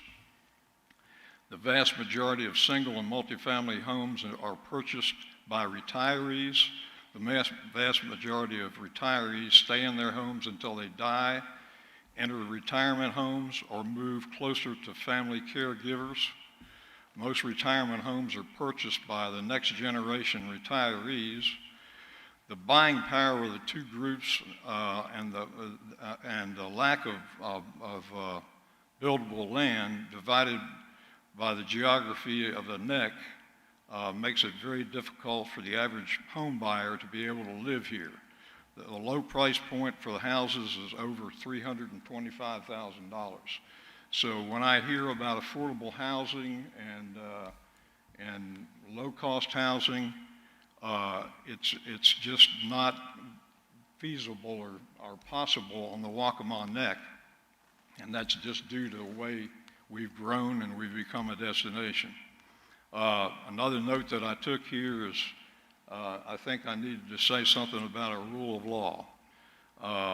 By law, we must abide by the South Carolina Local Government Comprehensive Enabling Act of 1994. One of the requirements is that we draft a future land use plan every 10 years. The current plan was ratified in March of 2015, and I wanted to read a paragraph from page 23 of that plan. Additional land, I'm cutting out again, additional land use goals for Polly's Litchfield area is population density. The general concept allowing high density to prevent sprawl is no longer applicable in this area. The key now is to limit the number of new residential units that are added so that the impacts of additional development, that is increased traffic congestion, increased stormwater runoff, greater pressures on our overall infrastructure are minimized as much as possible. In addition, some potential changes in commercial usage could have significant adverse impacts on adjoining properties, and others could seriously impair the efficiency of U.S. Highway 17. The South Waccamaw Neck is the area south of Brook Green Gardens, and the north area of the Waccamaw Neck is north of Brook Green Gardens. And with having said that, let me get a drink of water here.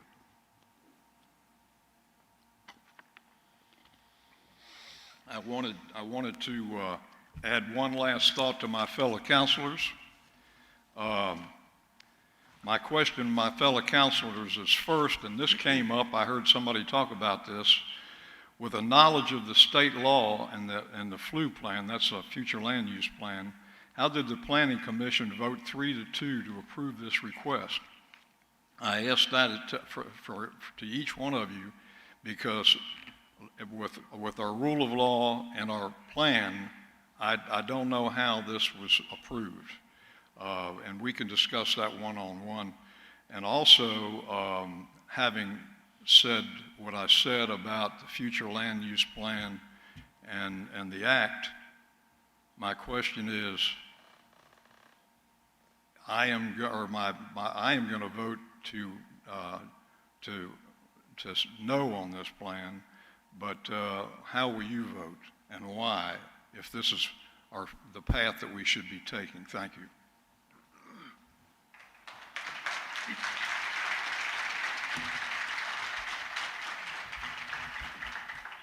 Is there any other discussion? Madam Yes, Chair. ma'am. I have a few things to say about this rezoning. That zoning is for the benefit of the common good. We don't want, zoning prevents a power plant from being put next to your house. And the same for rezoning. Rezoning is to benefit the common good. There has been no rationale given why this rezoning would benefit the common good. But there is a rationale why this is not good for the common good. And that is that we must limit the number of new residential units that are added on the Waccamaw Neck so that impacts of additional development, just what Bob said, increased traffic congestion, increased stormwater runoff, and greater pressure on our overall infrastructure are minimized as much as possible. Therefore, that is a rationale for denying this rezoning.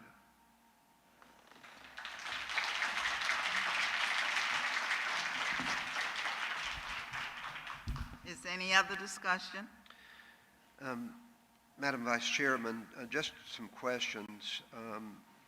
Normally, we hear the amendment to the ordinance, the land use plan that is, along with the actual ordinance.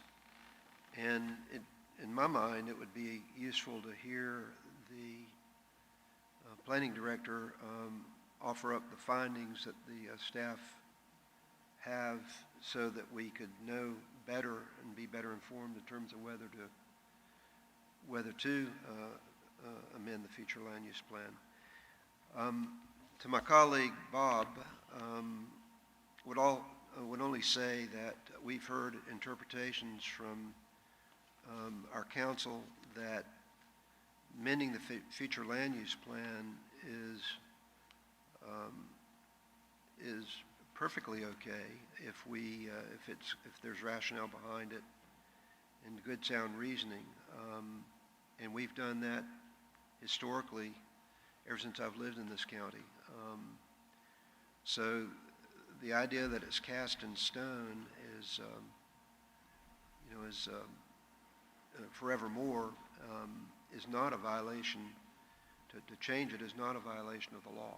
So I just want to offer those notes and insights. So. Can I speak to that, Madam Chairman? Excuse me. Or Vice Chairman?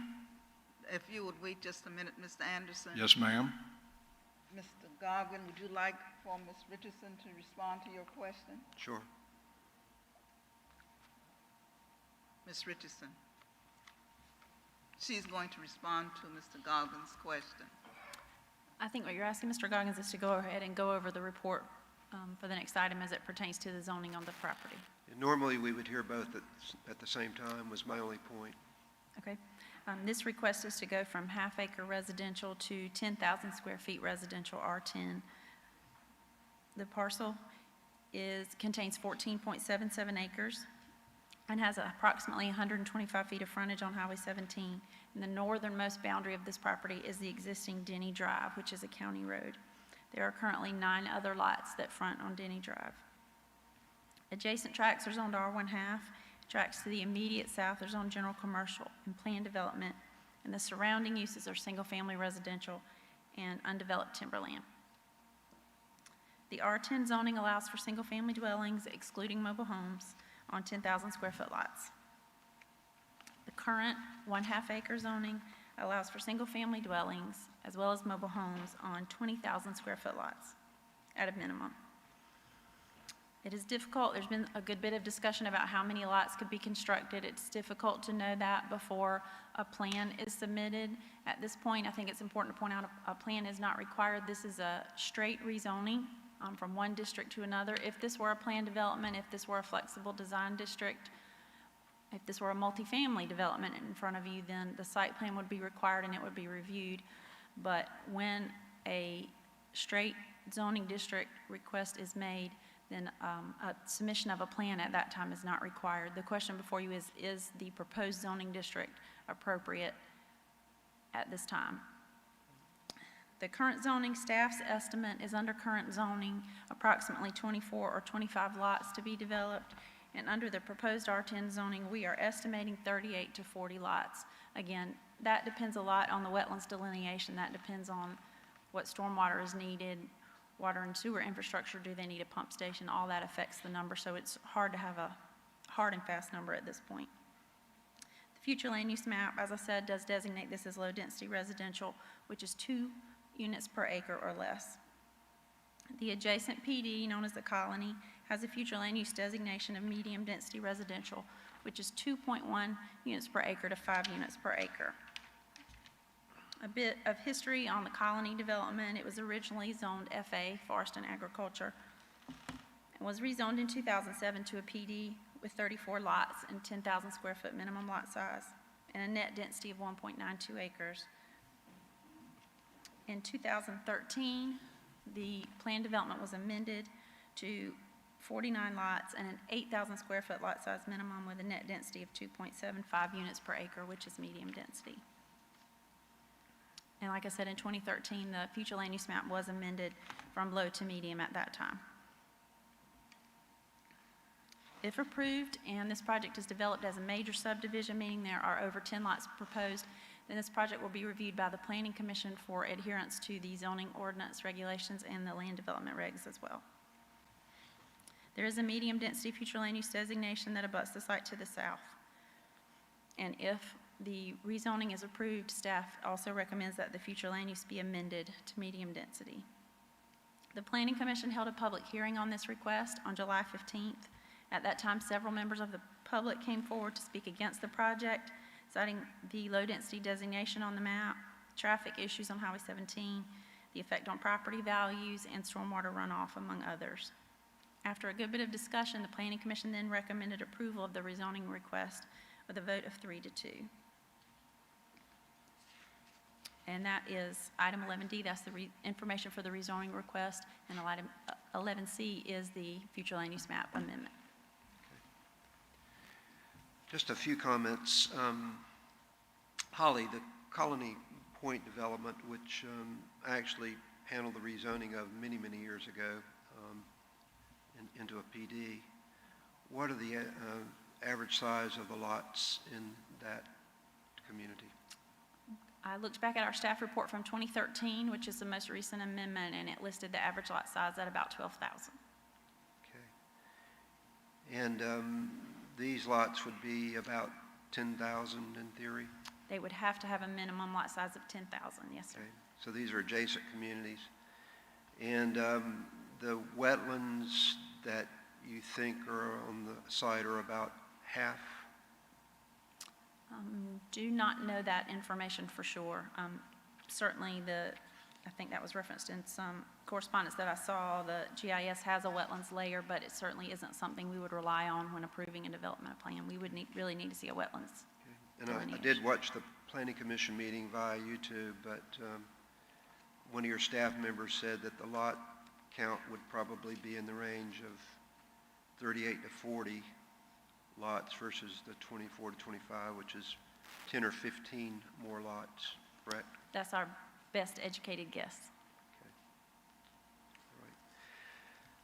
Just make a couple of additional comments. Hate to continue here, but first of all, I think that this project would, or this rezone effort would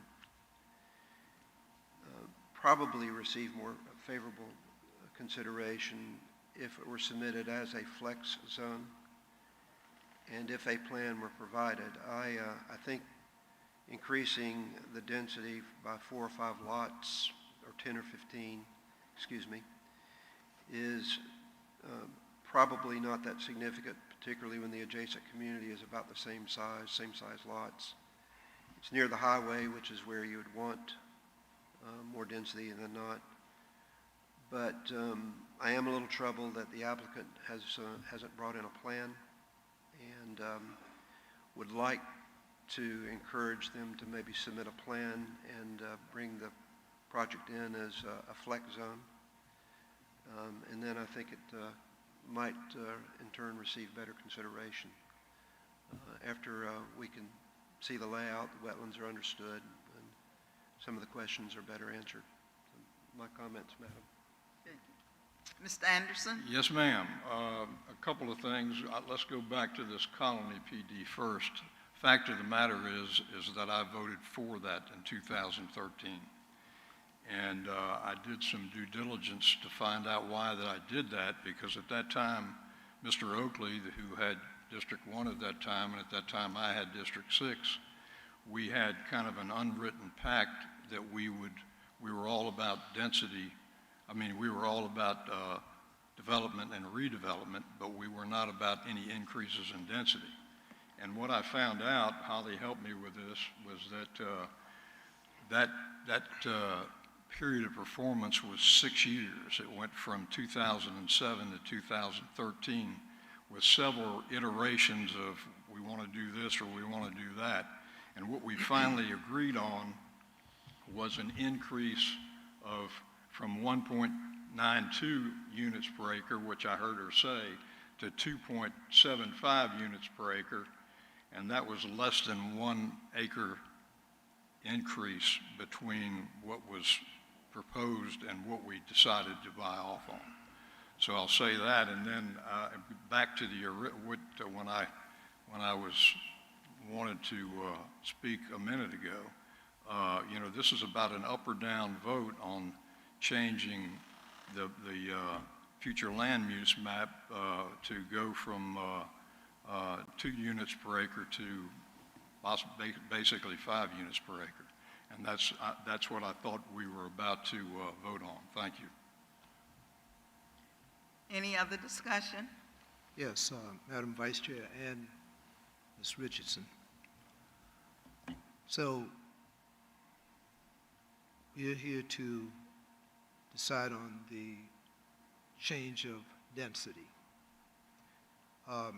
If we go through the whole due diligence process, and as it is right now, if he's currently approved that location for 2 houses per acre.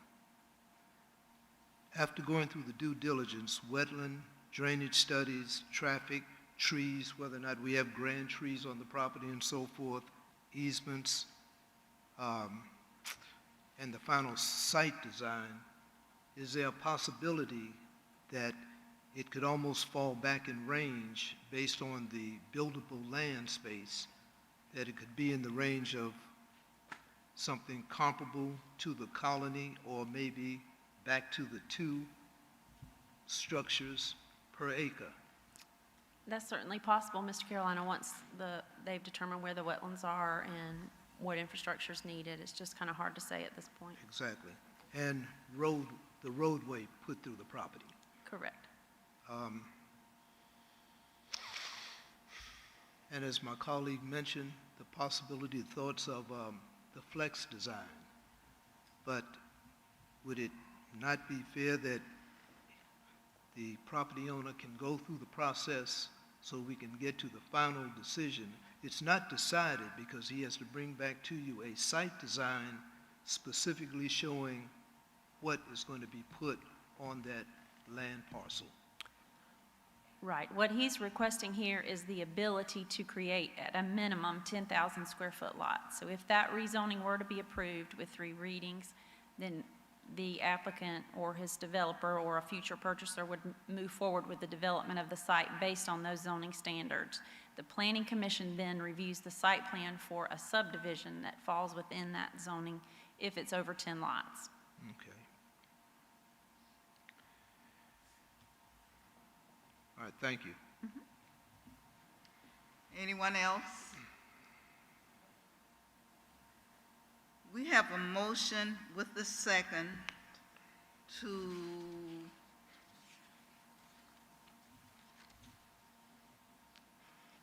amend the future land use map for a parcel located at 3138 Ocean Highway in Pawleys Island. Those in favor of the motion, please raise your hand.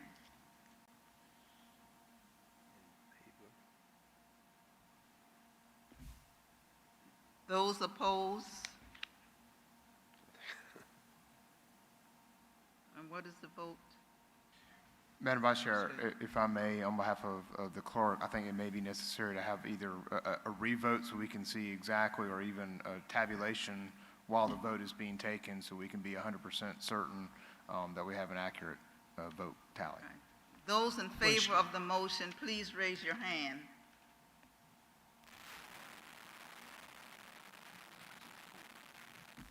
You got it? Those opposed? Motion carries. Thank you.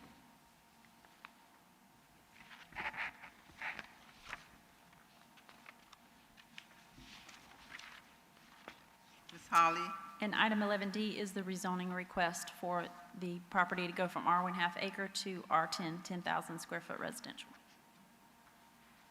Do we have a motion for ordinance number 21-25? I'll move that we approve this motion.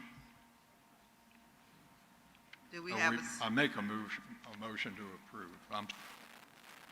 I second. We have a motion with a second. Is there any discussion?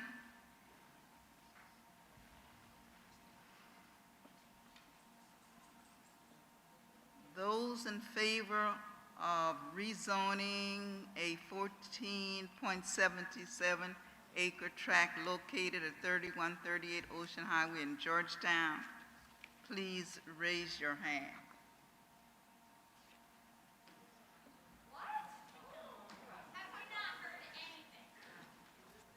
You got it?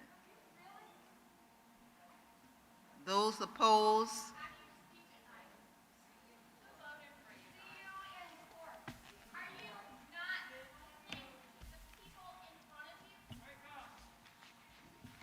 Motion carries. Thank you.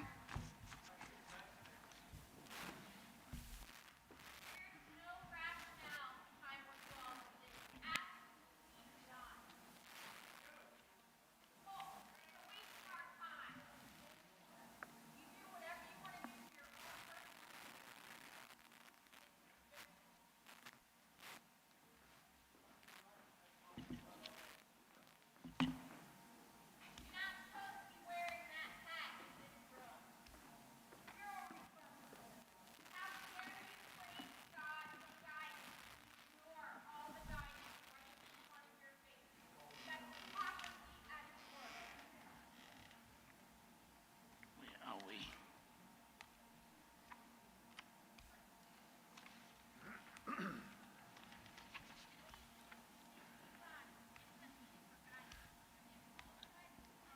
Please let the, thank you, Ms. Johnson, for presiding. And please let the record reflect that I have returned back to the days. And we'll move on down to ordinance number 21-26. Ms. Richardson. Yes, sir. Items 11E and items 11F similarly go together. E is the future land use map amendment, and F is the rezoning amendment. This is a request to rezone 4 parcels located on the east side of Ocean Highway on Litchfield Landing and Litchfield from GC General Commercial to 10,000 square foot residential, R10. The parcels, also referred to as lots 5, 7, 9, and 10, are currently vacant. This section is known as the Litchfield Landing subdivision, and it was approved in 2003 as a 12-lot commercial subdivision. Parcels A and B of the subdivision front on Ocean Highway, while the remaining lots have frontage and are accessed off Litchfield Landings. This is a county-maintained road that ends in a T-shape with 2 cul-de-sacs on each side. Lots 6 and 8 are not included as a part of this proposal, as they are owned by a separate owner than the applicant, and they will, for the time being, remain general commercial along with the other 5 lots. The tracts to the northwest, west, south, and southwest are all zoned general commercial, while tracts to the northeast and southeast are part of the Waccamaw Trace Plan Development, which is a residential subdivision. The lot sizes nearby in Waccamaw Trace range from 9,000 square feet to a little more than 24,000 square feet in size. R10 allows for single-family dwellings on lot size 10,000 square feet at a minimum. The current commercial zoning also allows for single-family dwellings, as well as a wide variety of uses. However, the applicant indicated in their application that the 25-foot front yard setback for R10 is preferable for the development of single-family than the 50-foot front yard setback required in the GC district. Staff does not consider this request to be spot zoning due to the similar lot sizes located in the adjacent Waccamaw Trace development. Future land use map designates lots 9 and 10 as commercial and lots 5 and 7 as transitional. The nearest medium-density residential designation is just northeast of the parcels in the Waccamaw Trace PD. An amendment to the map would be needed to facilitate the request. Surrounding residential uses would support a request to change to R10, and the request to change to R10 would not result in a density increase, as 10,000 square foot lots with single-family houses on them are already allowed in the GC district. Planning Commission held a public hearing at their July 15th meeting. A neighboring commercial property owner was there and spoke against the rezoning, and the POA president of Waccamaw Trace was there to speak in favor of the rezoning request. The Planning Commission recommended approval for the rezoning with a vote of 5-1, and for the amendment to the future land use map to medium-density residential, they also voted 5-1 in favor of approval. Thanks, Ms. Richardson. Are there any questions for Ms. Richardson? Yes. I understand that this has the potential of having a residential house right next to a commercial business, right next to a residential house, right next to a commercial business. However, it seems that all of these lots will be developed with houses on it. I understand that Mr. Stacy has reached out to the adjacent property owners and suggested that they may want to change their zoning to R10 as well. And I understand that Ms. Richardson will also do that. Yes, sir. Okay.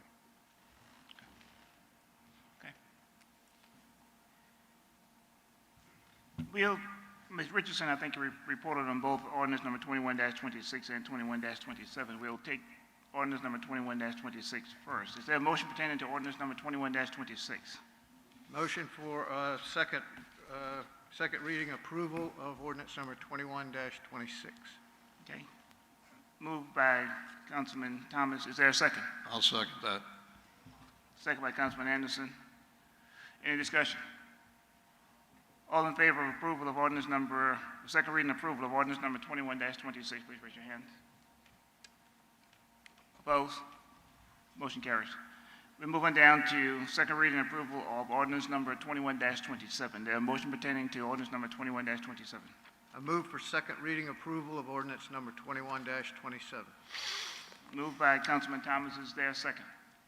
I'll second it. Second by Councilman Anderson. Any discussion?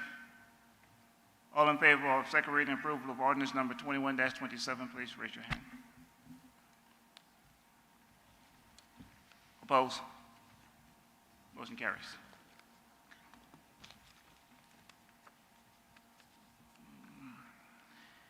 Keeping you pretty busy tonight, Ms. Richardson. Yes, sir. Ordinance number 21-28. Yes, this ordinance also goes hand in hand with item 11H, so if it's okay, I will go ahead and read the report from item 11H as it pertains to 11G as well. This request before us is to rezone the Bluffs at Northampton Plantation, which is a planned development located south of High Market Street, to a flexible design district in order to allow for a resort RV park with associated amenities and ancillary services for guests. The site contains approximately 260 acres and is vacant. The site's bordered by FA zoning to the northeast and west and CP zoning to the south and across the river as well. The property extends from Highway 17 to the Sandpit River and lies across the river from the 3V Chemical Company. The Bluffs at Northampton Plantation was a PD that was approved back in 2006 as a single-use plan development for 348 single-family lots. At that time, the site contained 74 acres that remained as conservation preservation, and they are still to remain as CP as part of this request. The flexible design district portion of the request is for 186 acres. The setbacks proposed as part of the FDD are 30 for the front of Highway 521 and 20 feet on the sides. The pervious-impervious ratio for the FDD is 73% pervious, 27% impervious. The total number of RV sites are not to exceed 700, with a gross density of 2.7 sites per acre and a net of 4.7 sites per acre. Parking for the commercial area will be provided at a rate of 1 space per 450 square feet of floor area. The restaurant will meet our requirement of 1 space per 100 square feet of floor area and 150 square feet of outdoor seating area. And the marina will be used by the guests only, so parking will be available at the individual RV sites. Number 7 in your report lists the other proposed uses for the site as are shown on the site plan. They are in general amenities, restaurant, car washing stations, marina that you would typically see associated with a campground. Both pull-through and back-end concrete pad sites will be provided for the RVs and the tiny homes. Tiny homes are listed, but as included in the project will not be permanent structures. Those would be structures that the owners would bring in and out to the development. They would not be a permanently habitable structure on the site. The sites as proposed are typically 23 to 35 feet wide and 60 to 75 feet deep. Each site will have hookups for utilities and will vary in size from 1,380 square feet to 2,625 square feet. The developer is planning to construct a 10-foot landscape buffer between their proposed commercial area and the adjacent uses, and a 10-foot buffer between the restaurant and the adjacent uses. 15% of the total parking area will be landscaped with living natural material. The tree survey prepared by the applicant shows 651 protected trees on the site, with 7 trees over 30-inch DBH. Those are classified currently as grand trees and cannot be removed without a variance, so the site plan would need to be adjusted if necessary to avoid those trees. They will address stormwater drainage with the use of grass swales and wet ponds, compost amendments, and vegetated filter strips, rain gardens, and permeable pavements. There is a letter of coordination from the Georgetown County Stormwater Department in your packet for the project. Back when the residential PD was approved in 2007, a traffic study was submitted and approved. At that time, it was anticipated that that project would generate 3,275 new daily trips per day. Ramey Kemp and Associates submitted a new traffic study specifically for this project and came up with an estimate of 3,445 new daily trips for the proposed campground and commercial site. The access will be the existing Shady Grove Lane, which will function as a right-in, right-out only. And the intersection of High Market Street and Saints Delight Road should continue to function adequately, and the traffic study did not recommend any improvements for that location. They did recommend the installation of an eastbound right turn lane on High Market Street and a U-turn lane to be constructed at the median openings to the east and west of Shady Grove Lane. The future land use map currently shows this parcel and the adjacent parcels as low density, and this will need to be changed to commercial and medium density in order to facilitate the campground request.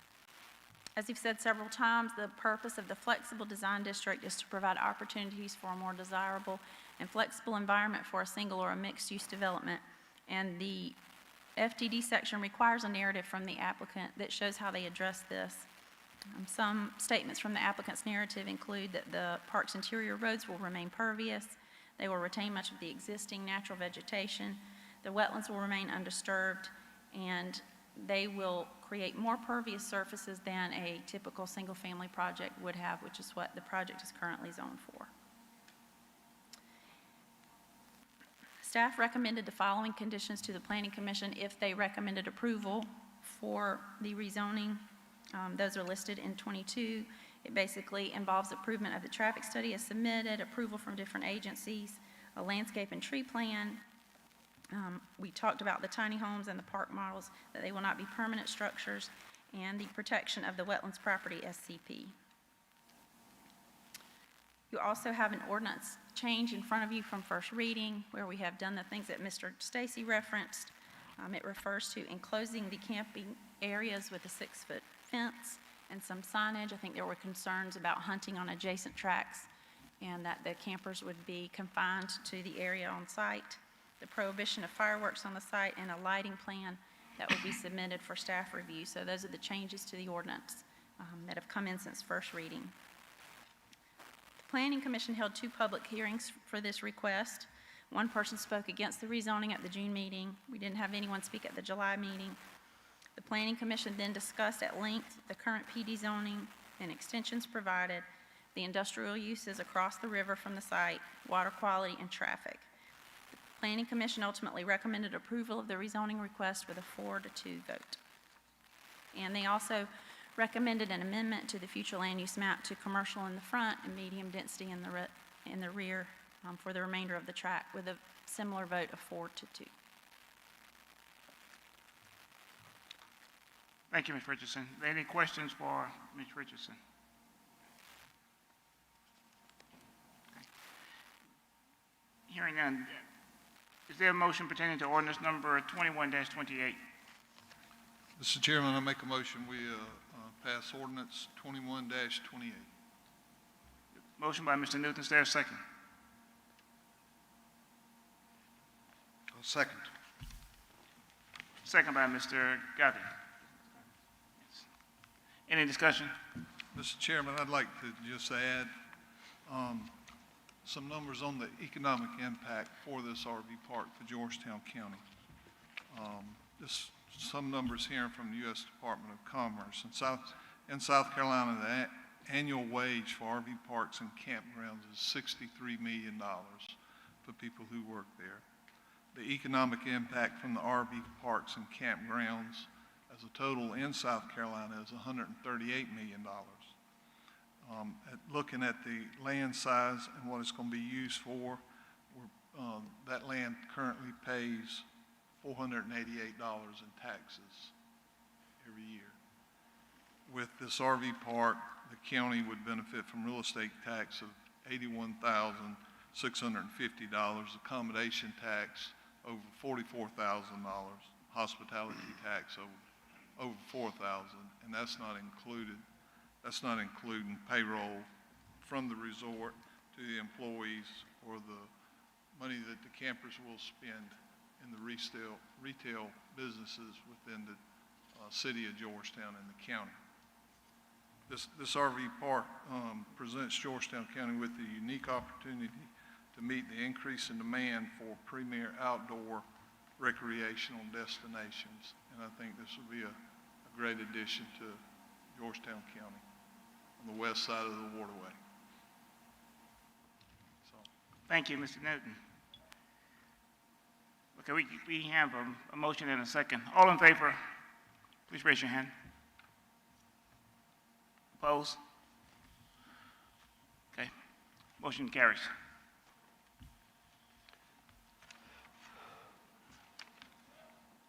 Ordinance number 21-29. Is there a motion regarding second reading of ordinance number 21-29? Mr. Chairman, I make a motion we adopt ordinance number 21-29. Is there a second? Second. Okay. It's moved by Councilman Newton and second by Councilman Dawkins. Is there a motion to amend ordinance number 21-29 to incorporate the revised language of the amendments? So moved. Is there a second? Second. Any discussion? We'll first vote on the amended motion. All in favor of the amended motion, please raise your hand. Opposed? Motion carries. We'll go back to the main motion. All in favor, first of all, the main motion, are there any discussion? All in favor of the main motion for approval of ordinance number 21-29, please raise your hand. Opposed? How many do we have? Let's do the count again. I didn't get the count.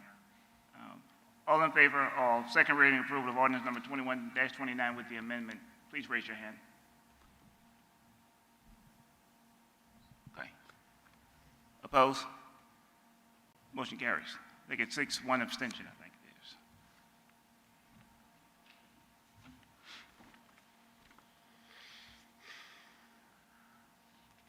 Okay.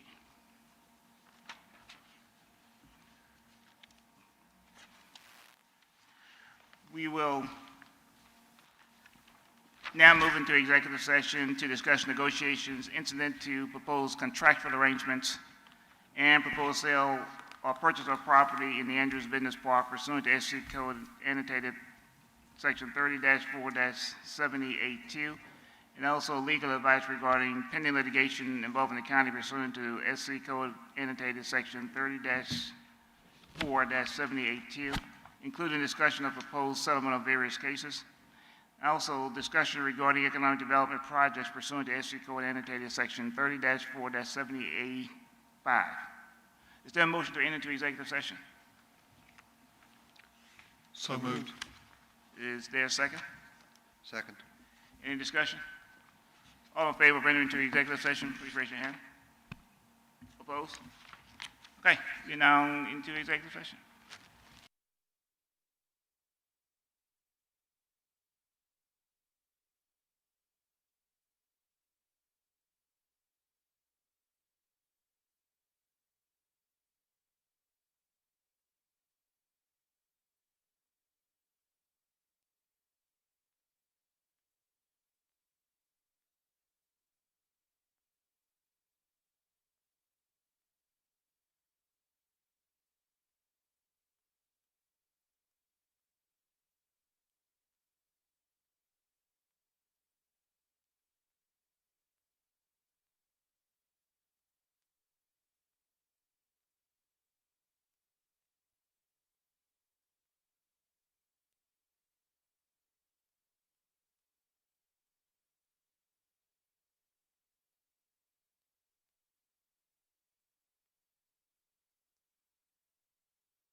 Okay.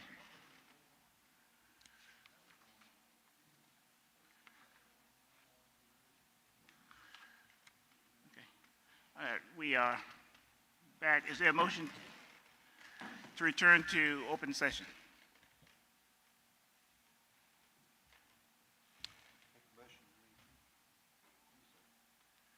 Okay, is there a second? Okay, it's been properly moved and secondly returned to open session. Are there any discussion? All in favor, let's return to open session. Please raise your hand.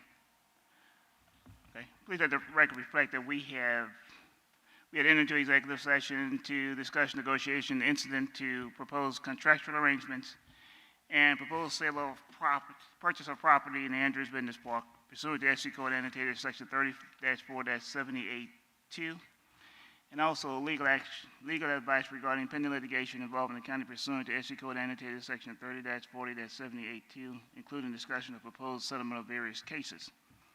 And also discussion regarding economic development properties pursuant to SC Code annotated section 30-4-785. No votes were taken while in executive session. We'll now move to first reading of ordinance.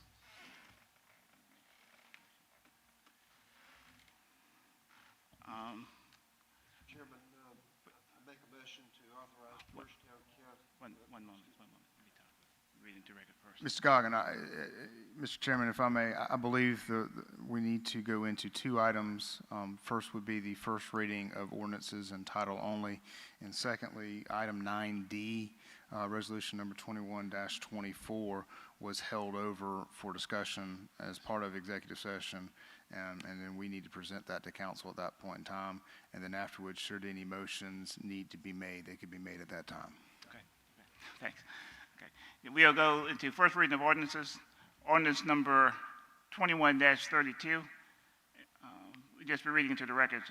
And ordinance authorizing the execution and delivery of a fee in lieu of tax and incentive agreement by and between Georgetown County, South Carolina, the county, and Santee Electric Cooperative Incorporated, acting for itself, one or more affiliates, and our other project sponsors, collectively the company, pursuant to which the county shall covenant to accept certain negotiated fees in lieu of ad valorem taxes with respect to the establishment and or expansion of certain facilities in the county, the project, and other matters relating thereto. Also, ordinance number 21-33.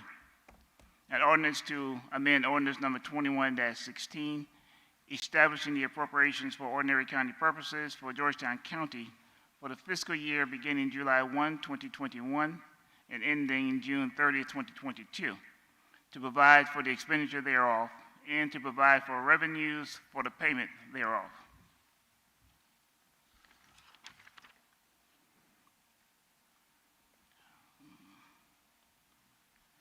And we're moving, okay. We're moving back to item number 9D. Yes, sir, Mr. Chairman, members of council, you have before you this evening resolution number 21-24, a resolution by Georgetown County Council authorizing the conveyance of property located within the Andrews Business Park along U.S. Highway 521, previously identified as surplus property pursuant to terms of a purchase and sale agreement. As council is well aware, the county owns several hundred acres out in the Andrews Business Park, is previously under a ordinance number 21-02 from earlier this year, declared property in the park as surplus property in order to help facilitate the sale of any property located therein. At this point in time, an economic development prospect known as Project Wings, which anticipates entering into a purchase and sale agreement with the county in order to purchase property and the spec building located at 259 Technology Drive, and furthermore, further anticipates that it will enter into negotiations for an economic incentives package in the future so as to provide for further economic expenditures and investment in Georgetown County. I'll be happy to answer any questions anybody may have. Are there any questions for the attorney pertaining to resolution number 21-24? Okay. Hearing none, is there a motion to adopt resolution number 21-24? Mr. Chairman, I make a motion we approve resolution number 21-24. Is there a second? I'll second it. Okay, it's moved by Councilman Newton and second by Councilman Anderson. Any discussion? All in favor? Motion carries.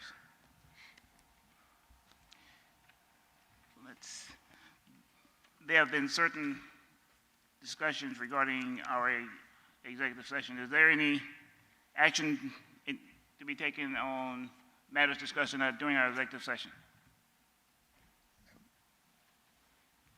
Mr. Chairman, I make a motion to authorize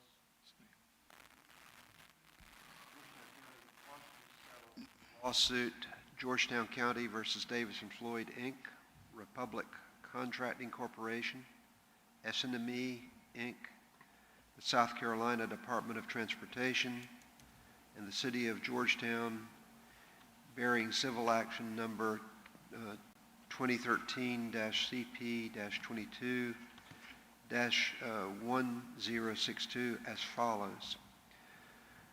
First point, settle with the defendant, the City of Georgetown, in the amount of $154,500 in return for a complete release and dismissal as to this defendant.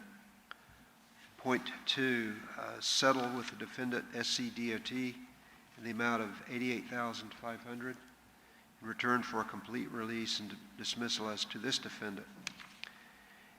And to authorize the county administrator and/or the county attorney execute all documents on behalf of the county to effectuate this settlement. We have a motion to accept partial settlement of pending action as stated by Councilman Goggins. Is there a second? Second. Any discussion? All in favor of said motion, please raise your hand. Opposed? Motion carries. Is there any further business to come before council? One more motion, Mr. Chairman. I make a motion to authorize Georgetown County to settle the lawsuit Georgetown County versus South Carolina Insurance Reserve Fund, a division of the South Carolina Budget and Control Board, bearing civil action number 2016-CP-22-00502 with the defendant in the amount of $200,000 in return for a complete release and dismissal of this lawsuit, and to authorize the county administrator and/or the county attorney execute all documents on behalf of the county to effectuate this settlement. We have a motion by Councilman Goggins. Is there a second? Second. Any discussion? All in favor of said motion, please raise your hands. Opposed? Motion carries. Any further business coming before council? If not, make it a motion to adjourn. Okay, second? Yes, I need a second.